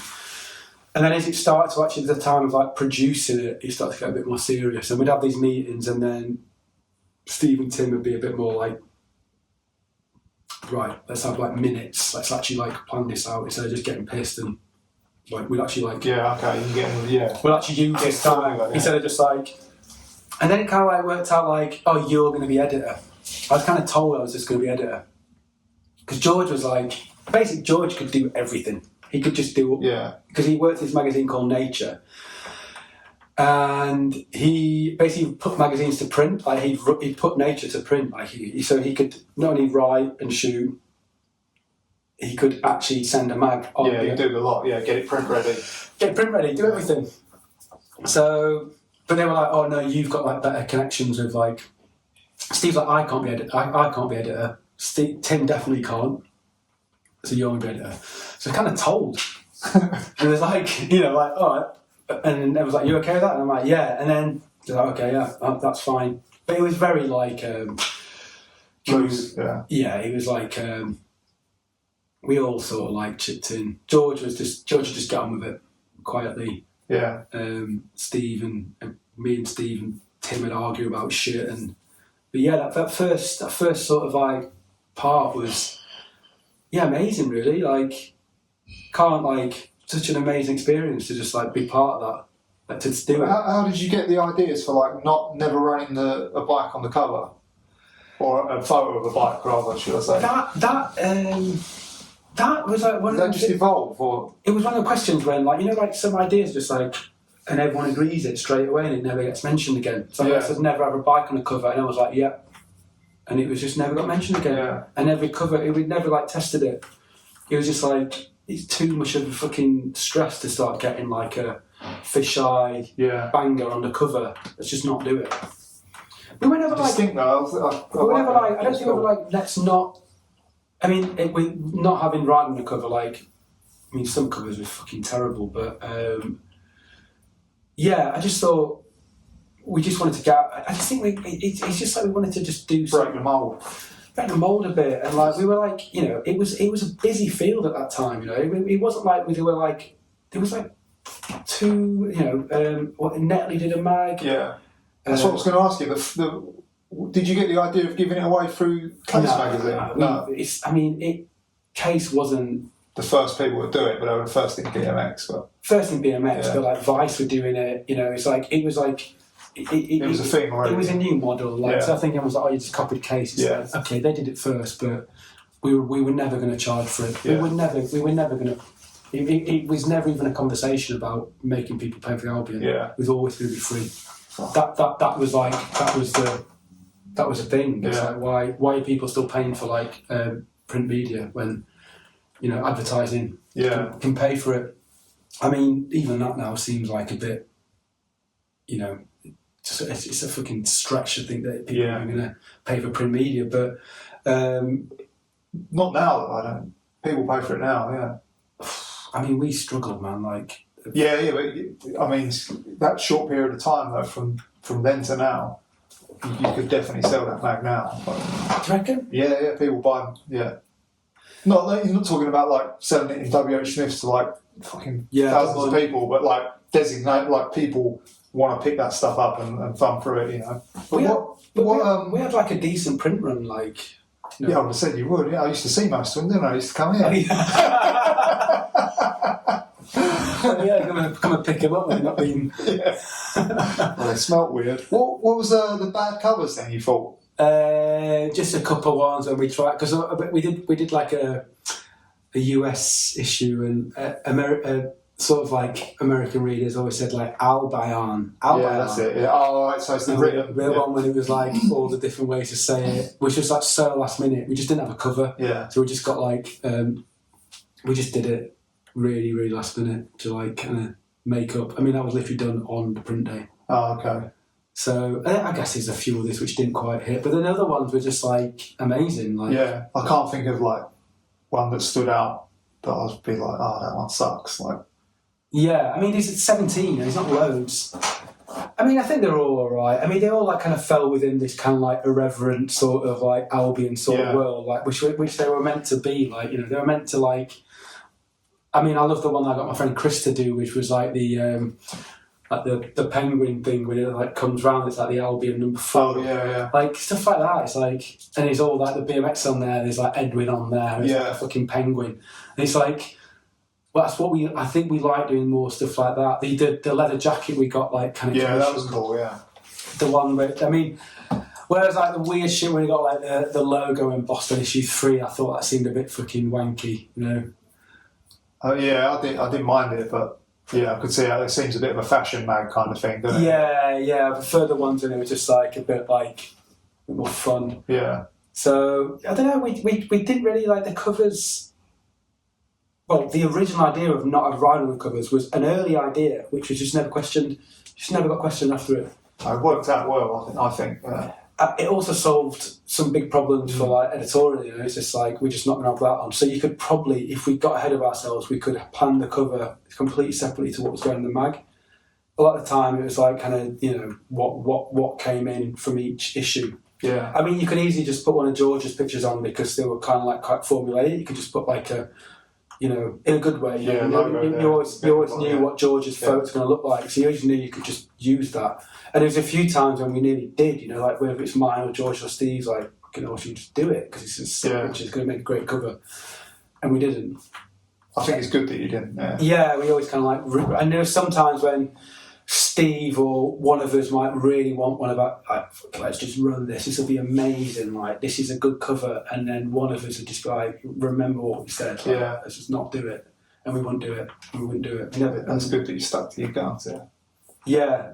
I think I think one of the later ones we ran like some BMXs in a boot, which George might. Yeah, that's it. That was cool though as well. But it looked nice, like a nice sort of thing. Like, and then the first cover was just the guys in Hull. Bunch of guys riding, It's nice, like it's just simple shit like that. So, but I mean, that issue 1 was the only cover with actual rides on it. Yeah. Apart from that, nothing. And did you? Was it discussed that like you was going to cover the whole like history? Like, so you had old school guys, then you had like the middle of the road guys, like the mid school guys, then you had like the newer riders. Was that supposed to be that way, or was that just? Into place? No, I think we did. I talked about that. Yeah, we just wanted to cover like everything because I think like our whole thing was like what we found at like Ride was, and again like not to fucking badmouth like Ride, but like what I started finding with Ride is like just working there is it just felt like we were it was underestimating its audience. Like people read, you know, people did read. Like people read BMX magazines, and I think like a lot of BMX magazines were just like it was just about photos. Ride US, man, it's like it was just a bunch of photographers trying to like take real sick photos and then fuck about an article. Yeah. and it was just like It was empty. It was just like an afterthought, Yeah. and we were like, and our whole thing was like, we're just going to make this about like the stories because there's some interesting people in BMX. Yeah. Like, and that was it. I mean, that was like the whole like ethos. It was just like we're going to do some real good stories. It's going to be really good like photojournalism, and it's going to be really interesting stories about these people. We're going to pick people which have interesting stories, whether they're like brand new or they, or they come from 40 years in the past. Yeah, it's all part of this sort of like BMX narrative, and like I guess every issue we wanted to like. Well, I always thought it's like you curate an issue, so it's like what is this issue, and you create this little like thing, which is like a little like booklet of what we think, the Albion, what we think's cool, like what we think is like the thing which we, so like you kind of like trust us to make something which is like a little, a bi-monthly thing of like what we think is cool, and it was hit and miss, man. Like sometimes, but like, yeah, we just thought like that's what we went on, and like we did some pretty fucking strong articles, man, and we gave some people some voices and some places to speak. Probably when we should have had a bit more of an editorial sort of brain on us. Who would you say that you did that to? Like Mola, like with Mola and Robbie. I just felt like we kind of like Mola just ranted about Robbie, and then we. So Robbie had his say about fit, and then we just kind of we didn't really explain to each other like what each other was. We didn't really explain to say Robbie that. We're going to have like going to do this. Okay. So Rob was just like, yeah, I'm overfit. Don't speak about it. I'm doing this now. Yeah. And then we did the thing with like Mola, and he just like went in on, and he was like, and then Robbie was like, what the fuck? Like, why don't you tell me? And we were like, yeah, sorry. Yeah. It's like, and we just felt like a bit amateur on our part in a way. But then at the same time, like, that's how magazines work, man. Like I saw something the other day, like like a newspaper report about like someone did this. It's like it was a mate who did this like big report about they wanted to like promote their business, and the newspaper, like the fucking Guardian, were just like didn't mention it. They were like, oh, sorry, we just cut it out. So like there's always this editorial line, So I guess when you become like a big behemoth, like something like that, or even like we could just be like, oh, sorry, we're the Albion, we do what the fuck we want. Yeah. But I always felt a bit like, you know what? Like, that's a bit shystery. Like, we didn't really. Like... Yeah, I remember the pieces, but I don't remember either one being particularly that bad. So I think I just remember like Mola kind of like went in on. It was raw then, though, when it was fresh, wasn't it? It's a bit fresh, and we were like, "What do you think about this?" And he was like, went in on it, and then we kind of said the same thing to Robbie, and he was just like. I don't want to speak about it. I'm doing Cult now, and it's fucking doing really well, which it was, and it was doing fucking, still is. It's so good. And fair play. I like the fact that he was just like, fucking that shit's done. Yeah. Whereas I guess Chris wanted to use it as a bit of a space to rant a bit. Yeah. Left a bit of steam, which is, I guess, also. I don't know, I guess it's like the magazine, we were also like the place where like we didn't want to fucking edit too much, like kind of tread that line between like we didn't want to be like some sort of fucking tabloidy, but also there's a lot of shit in BMX, man. Like I just felt like it was sometimes like worth airing. Like it's better to have like something that draws an emotion from the reader. Yeah. Do you know what I mean? Whether that be good or this is how I feel about it. Like if I pick something up and it's just like, oh yeah. Yeah. Or if you pick something up and you're like, what the fuck was this guy like? And you're pissed off with it, then you've got something out of it, even though it might not be what you want. You've still got a reaction. Or if you pick something up and you're like, fuck yeah, this guy's got it right, I just like it's a magazine, like, and there's an opinion in it. It's got to be entertaining. Like, it's a magazine and there's an opinion. It's like it shouldn't just be like. It's not like Woman's Own. Yeah.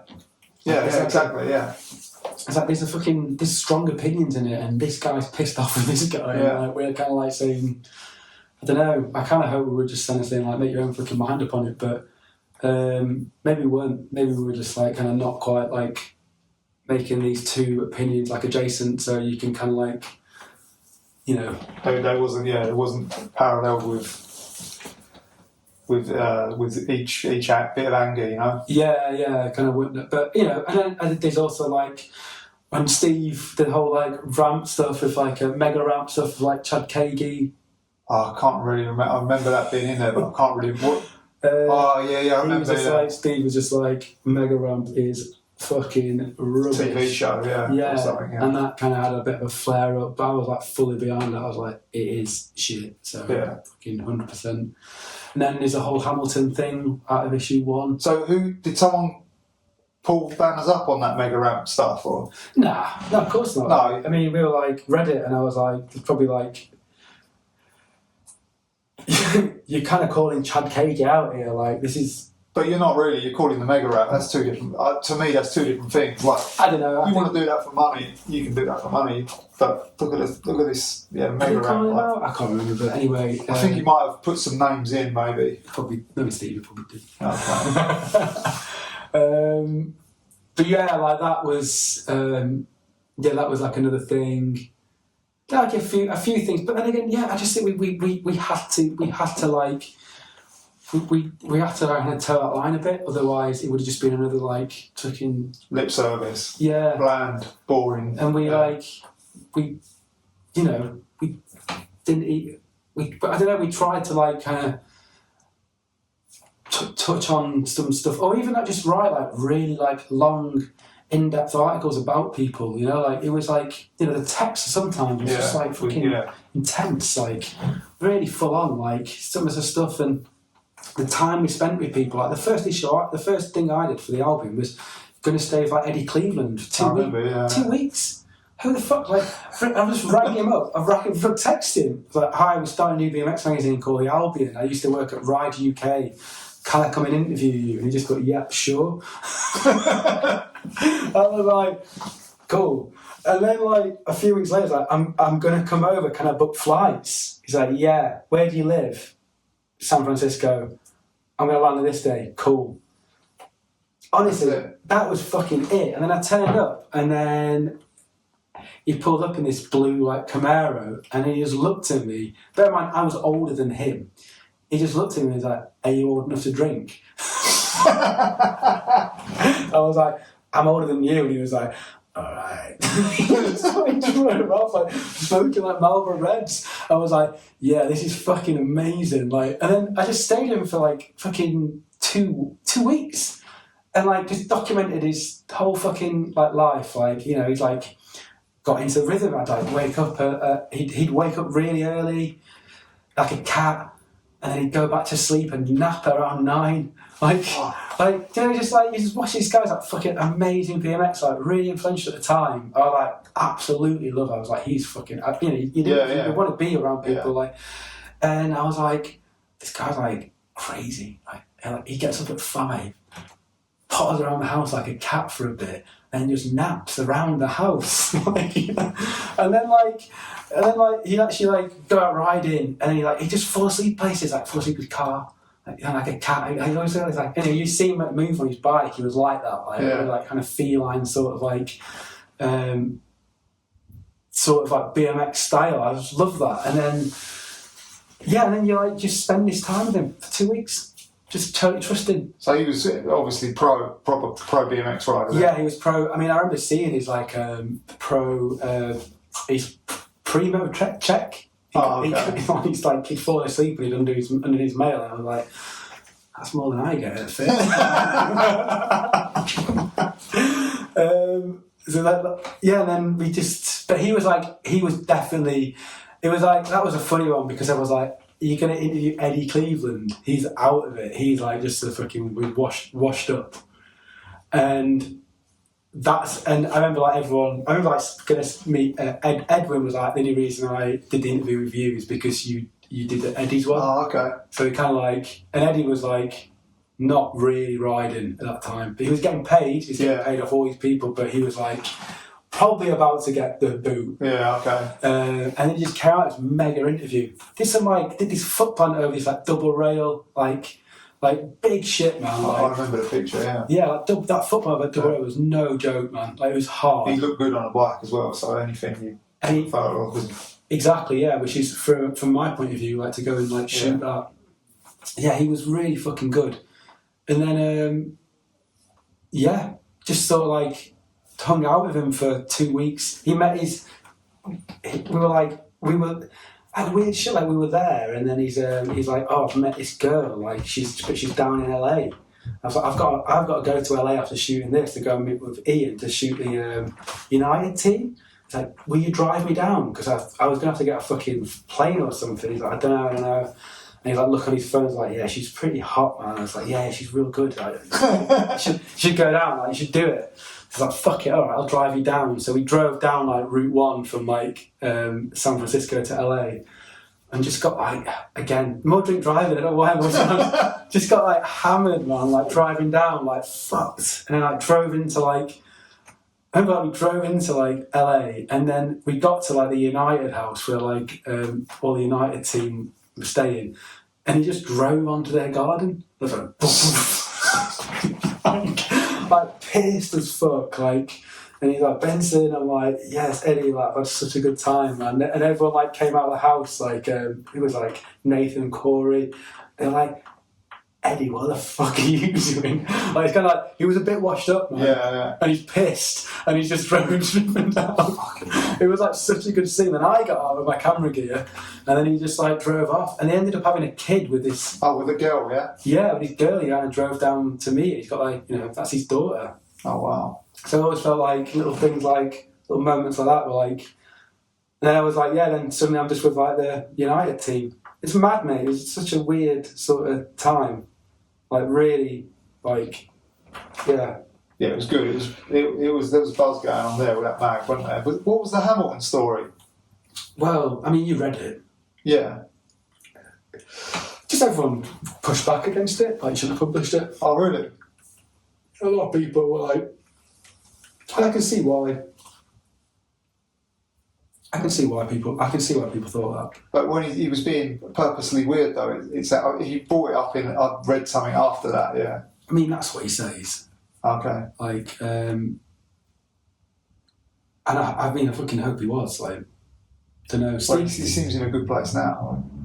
I don't know. Not like don't know what he's up to. Yeah, like Steve still writes and stuff. Like, pretty good. Steve came back and he was just like, "What are we going to do with this? Like this article?" Oh, okay.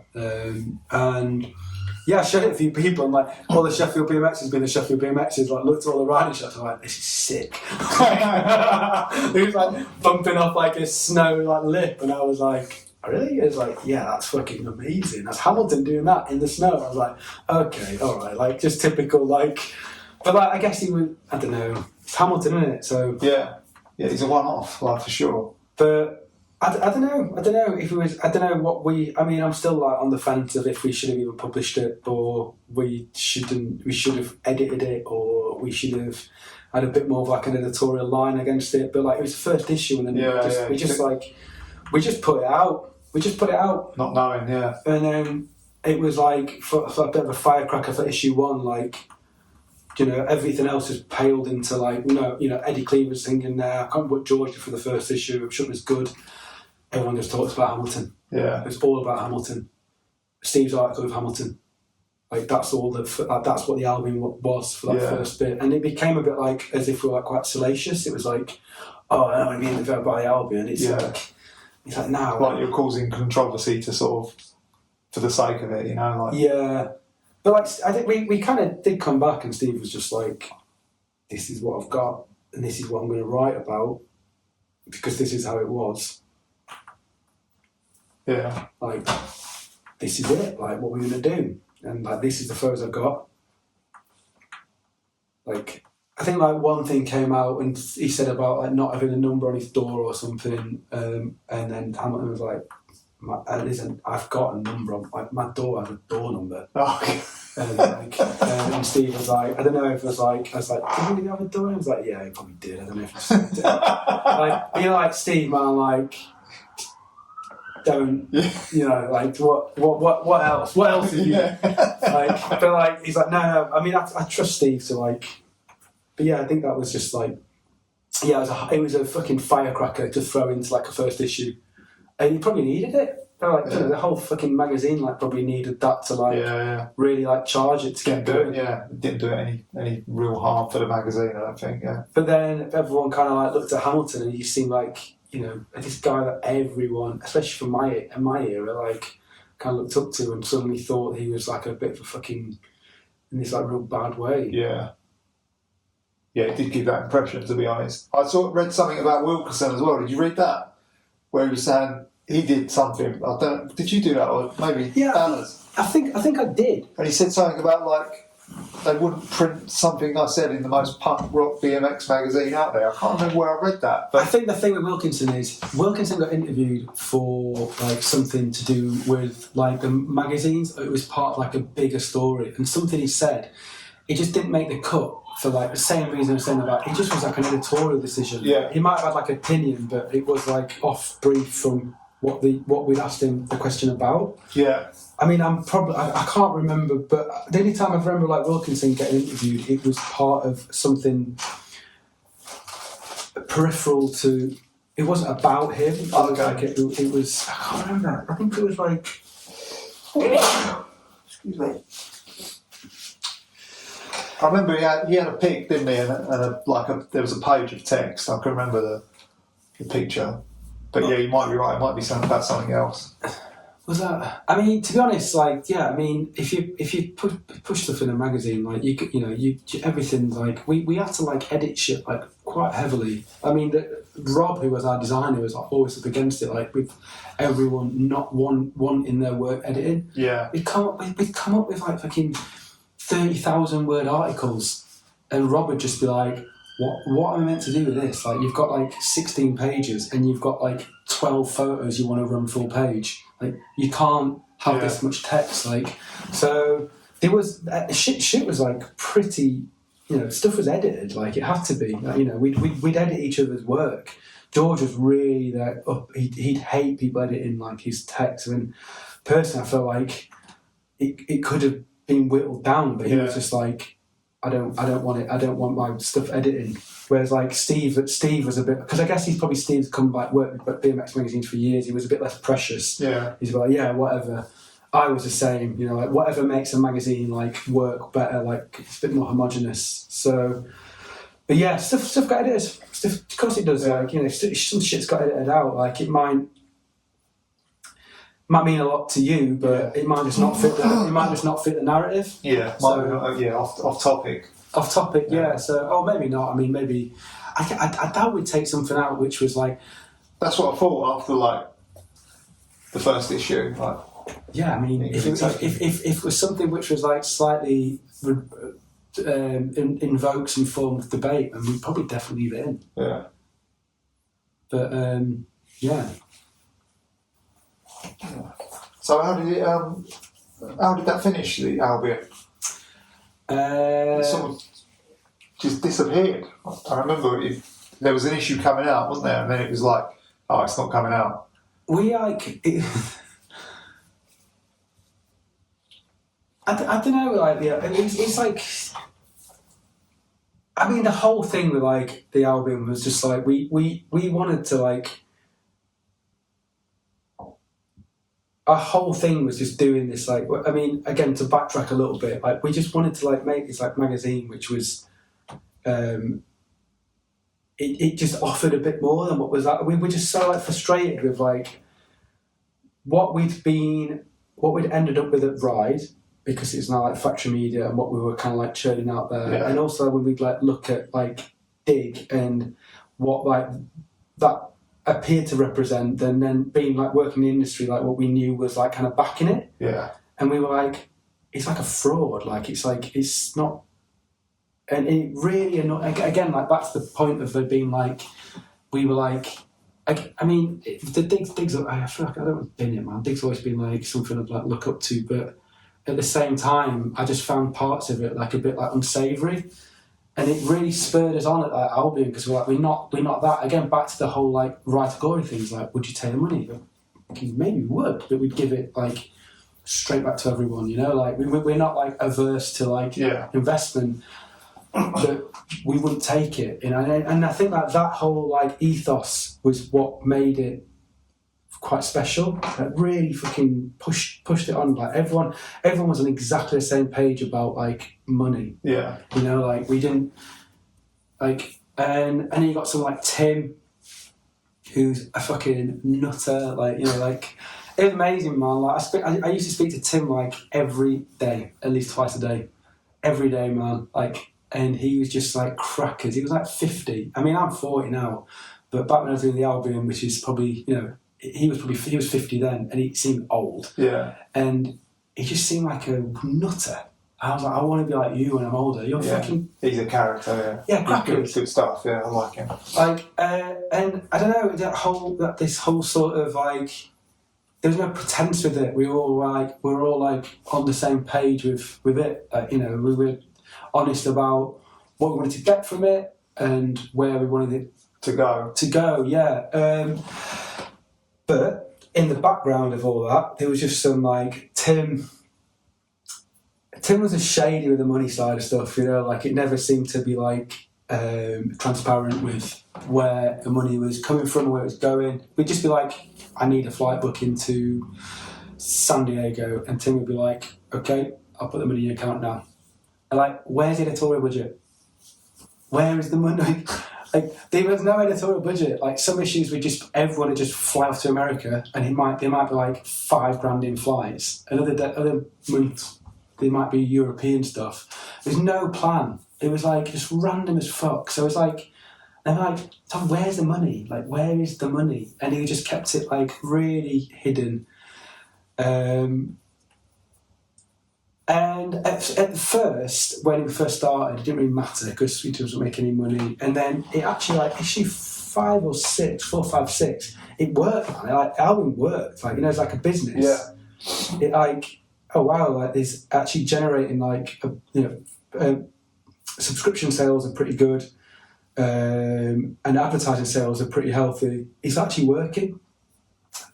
Where's the money, Tim? You know, we get paid. Yeah. Like, and then it was all about like we all thought we were like partners, and then we weren't partners in it. We got these like, I mean, I feel like, I don't know if I'm oversharing, but I thought we got these like fucking, we got like fake, I think like fake share certificates. Like, honestly, man, I was just like, look, I've still got it, and I was like, is that been printed on like Microsoft Word? Like, what is this? Like, what is that? Like, it's just some like, and I think like, I mean, maybe Tim would, but it was just not good. Like, we thought we were partners in it, and we weren't. And then we kind of like accepted that there was like, and then Tim sort of like yielded a little bit. It was just nuts. Someone should make a fucking documentary about like Steve was like, I just chasing Tim across his field, like a field. He's like on the phone to like me and George, and he's like, where is he? I'm chasing Tim across a field. And Tim's like, no, don't. Like, I was like, hey, what the fuck is happening? Are we partners in this? And he's like, I can't get him. He's like muddy. It's just like, they're like running over his, and then it all sorts like dissipates, and he's like, I'll write these like share certificates so everyone's equal. Okay, like this looks dodgy as fuck. And then he's busy because he's just like making a BMX magazine. And so this like, it doesn't, I don't know, we just carry on as before. And then he starts to wind down a bit, like, you know, we try and push it in the US. It doesn't really like bite there.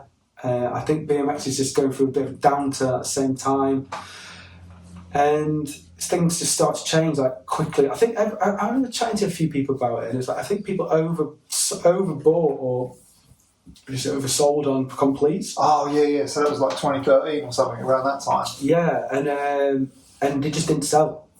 So it was like, fuck, I've got loads of stock to offload. Yeah. So there's not as much money for advertising. So we were the first people to like. And they'd been going really well. Went really well before then. Yeah. Like really well, and suddenly it's like, oh fuck! Instantly, like, you know, it was, yeah. Because I was flying to the US that often. I was like, I'm just going to move there. I was like, do you think like, do you think I can? Like, can we sort like a visa out? And like Tim was like, yeah, of course we can, no problem. Okay, like as if it was like nothing, as if it's just, yeah, we sort it out. I was like, okay, like cool, we're gonna be going to America. So I thought, like, you know, I'd be moving to like US, and then it just slowly started to like, well, I say slowly, slowish, started to like sort of change, and then you started to like not get paid, started to question where the money was coming from. Where's the money, Tim? And yeah, he just went. So when was that? I was for like issue 16, and issue 17 came out. Planning issue 18. George had like already like invested loads of money in like issue 18. I can't remember what he was doing. And then he just Steve rang me, and he's just like, I think it's done. Like, shit. Yeah, I think it's over. Like, and then I did like American contributor. I can't remember his name, man. I can't remember his name. I fucking wish I did. And he's worked for us quite a bit, and we owed him some money, probably like, you know, $10,000. Like, you know, an alright amount, not loads, but enough to be annoyed about not being paid. And you know. He messaged me and he's like, yo, what's happening? We're like, what's happening? We've been paid. Like, it's been months. And I'm like, and I just dropped the sort of like company line, and I was like, look, man, like, this is happening in Albion. Like, I don't know, I haven't been paid for months. Like, I don't know what's happening with it. Yeah, I probably shouldn't have done that. Like, you know, but I genuinely didn't know what was happening. I was like, you need to speak to Tim. I can't get any sense out of him, but like, you need to speak to Tim about like what's happening, like with money. Yeah. Like, don't tell him I told you this, but you need to speak to Tim, because normally just come through me. I'm like, oh, Tim, this guy needs paying. You need to pay him. But I was like, I can't. I don't know what's happening. So speak to Tim direct. Don't tell him I told you that. And anyway, he messaged him straight away, and he CC'd me in. Oh, you fucking like, and then he's like, hey, I need paying. Benson says, I need paying. And you know, I need to speak to you. And I was like, oh mate, you just completely thrown me in the bus. Tim rang me instantly, and then he was just like, and then this is the last time we spoke. He's just like, you're a fucking snake in the grass. Like, you're a snake in the grass. Like, why are you saying this shit? And I was like, Tim, like, I don't know when we're getting paid. And we just hung up. I never spoke to him again. Oh wow. Yeah. Sucks. Yeah, it really sucks, man. Like, yeah, I've been saying that to him. I was like, what? Like, I don't know. I can't remember. Like, we people just trying to work out like, where the money is, and that was it. That was the last time I spoke to him, and I was fucking furious with him for years, like years, man. I fucking hated him because I just was like, what went wrong? Like, you kept us closed out of like a really big part of it, and then as the years have gone on, I just don't let it go. Yeah. I mean, I think I loved him. I think he's like, after coming out the back of it, like, he's just like, he had such a good energy, and he kind of like pushed it along. He's like, he did a lot, but you know, we'd be like, every issue we'd put the magazine out, we'd go to round the Georges, and we'd be up for days. Tim, you coming up for print? He's like, nah. And he's like, nah. Are you coming to this issue too? No, I'm not coming to this issue. I'm not. It's like, we need fucking help. And he's like, to be fair to him, we'd be up for like days putting in magazines out sometimes, and he'd stay up, to be fair to him, and he'd be at home, and you'd ring him. You could ring him at 5 a.m. on the second day, and he'd say, right, Tim, yeah, you're right. I was like, can you read for this? Like, yeah, no problem. He'd be there, like, but he'd never come up. He never once came up. He was just there, and like, but yeah, I just fucking, I just hate. I mean, to be honest, I hate BMX. I did the Albion. And I was like, up there. Yeah, mate, I was done with BMX. I just fucking was like, that's it. I'm done with it. Done with it all. Like, I hated. It was like all my friends did it. It was my hobby, my passion, and it was my job. And it was just too fucking much, man. Like, yeah, just too much. Like, took the fun out of it. Yeah, I just took the fun out of it. So I, just sort of like, for a bit, I just had a bit of time away from it. But yeah, for a long time, the whole like Albion stuff, like, I just couldn't think about it. I was just really fucking annoyed about it, man. Because like, came out the back of it, and I was like 31, 30, and all my mates like Gorrigan and stuff like that, and Marv, they're all doing really well. Like, you know, they were like, and I was just had no money, massive debt. Yeah. And I was like, oh, what the fuck? Yeah, like, you settled up nicely. Just spent 4 years doing that, and then it just was like, kind of just felt like it was just like sand through your finger. It just like disappeared instantly. Yeah. So, but you know, time's a healer, isn't it? Yeah. So you kind of like. So you stepped away from riding then as well. Yeah, I kind of did. I think I just was like a fucking bit of a burn out of it, like just really burn out of it, and like I said, just really like not in a good place with how it ended with the Albion, how it like just seemed to like, you know, just there's no closure on it. I mean, I probably didn't I spoke to Steve a bit, spoke to George a bit, but it was just like that, like switch, just off. And I remember like ringing up the guy I used to assist, Jason, after getting off because I had no money. I remember getting off the phone to like Tim after he would call me like and saying that shit to me, and I was just like I'm in debt, like and I just rang up Jason I used to work for, and I'd like not worked for him for ages, and he just like laughed, and he was just like I've not heard from you for a bit, and I was like, have you got any work? And he like laughed, and he's like, yeah, next 2 weeks I'll put yourself down, and I just went straight back into assisting. Fuck. And that was it. Like the next, so let's say hypothetically that was a Friday, by Monday I'm just fucking an assistant again. You're back on it, yeah. Just not even like as if I'd never done it. Wow. Yeah, it was weird. It was really weird. Like odd ending. It was like really like just cut, and I felt like it was like the end of BMXing for me. Like, yeah. I didn't ride much after that.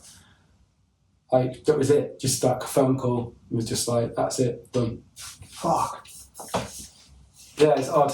I mean, I rode subsequently after that, but I think I had a good while off. Yeah, that's what I was going to say. You had like a break for a while. Yeah, a long time. I mean, like I'm talking like a year or two. Couple of years, yeah. Yeah, just couldn't be fucked with it. Did not be fucked with it. So burnt out. Like, but it's just like it's hard. The hard thing to like kind of make money from, isn't it? Yeah.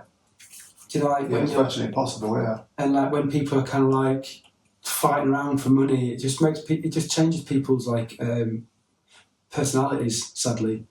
Whereas like the industry I'm working in now, like there's just loads more money, and I think people like everyone's like, oh, you work in fashion, is everyone a prick? And I'm like, that was really nice, like because I think that people probably get paid much better. Yeah, you know, like it's more positive energy flowing about, maybe. Well, just I don't know. It's like whereas like in BMX, it just felt like people were really would fuck people over for small amounts of money, and you know, there's kind of noticed that like throughout doing it, even though we tried to like skirt around that sort of thing, like people would do daft shit for money. Like, did you ever get offered that like sort of Moam sort of money for anything at the Albion? Nah, they never. It was too adult, wasn't it? There's no way that. Yeah, they never do it. I mean, I guess they just go to like, I guess you go to things. They go to mags like Dig and stuff like that. It was a bit more like. A bit safer, I guess. Yeah. But still quite cool. Yeah. Well, we were just like a bit of a wild card, I guess. Mm. No, we never got offered anything. I think what did we get? I don't even think we got any like Nike advertising or anything like that. But that's the beauty of it, though, isn't it? Yeah. To me, like completely like. From what I can remember, there was no like corporate advertising in there. No, I mean fans supported it throughout and quietly never asked for anything. That's it. Yeah, that was the biggest company. You know, they'd always have like a I suppose they're corporate, but like I know what you mean. They're on the right sort of the better side of it, and it's not Nike, is it? They just have the back cover or the inside front or something, or for a lot of it, you know. But apart from that, it was BMX brands. Fuck. Yeah. Yeah, it's pretty good going. 4 years, yeah. 4 years, yeah. 2012, 2016, I think. Is that right? Sounds about right, yeah. Because the bike crash was like, bike crash was earlier than that, but not earlier. It was within that bracket. It might have happened in 2013, but it probably fell into 2014. Yeah. We limped on for a bit after that, so it probably was that. But yeah, when we started out, BMX seemed pretty healthy when we started it. I mean, there was like 3-4 BMX magazines. Yeah. And the internet was like getting bigger. Bubbling up. we never even like the whole like internet thing. We could never work out what we were doing. Yeah. That's the other thing, you know. Like, I mean, to be honest, I'm fucking glad it all fell to pieces. I'm really glad. Like, if it worked, I'm just glad I'm not still like doing it. Really fucking glad. Like, yeah, you'd be struggling along probably still. Yeah. Yeah. Or producing something you didn't want to produce, like. It just be a compromise. I think it just end up being a compromise. Yeah. That whole thing. So yeah, I'm glad it just sort of like happened as it did, and you know, well, maybe not ended as it did, but I mean, to be honest, like I quite like that it ended with Tim just fucking calling me that a fucking snake in the grass. I was like, what? And then hanging up, it was kind of like perfect, and like all this shit what happened with like before that, everything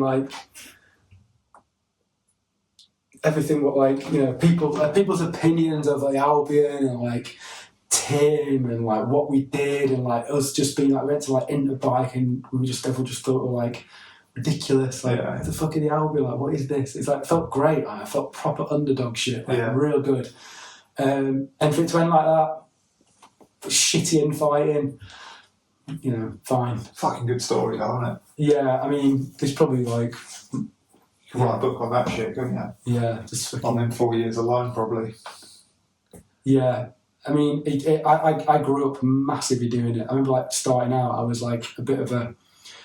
Like, you had to fight for it. You know, Tim's like a pretty imposing guy. Steve is, you know, he already edited a magazine. He's got no fucking like... he'll speak his mind. Yeah. And me and George were quite like wet behind the ears. And then suddenly you've got like them two just kind of calling you out on shit. Like, this is fucking crap. Like, this is rubbish. Like, and you were like, what? Like, I've just spent like 2 weeks doing this article, and then, you know, and then after a while you're like, all right, so I've just got to give it back. Like, and then Steve would come in with something like, Steve, this is shit. Like, this is shit, Steve. And he'd be like, what? And you like get thick skin, you know, you have to like, it thicken you up. Like, so now, like, for work, like, someone's like, oh, it's not working. I'm like, okay, cool. Like, you know. Try something else. Yeah, like, you know, but like, I feel like I learned that at the Albion. I learned that doing the Albion. Before that, I was just like, if someone said, what you just shot is shit, I'd be like, oh god,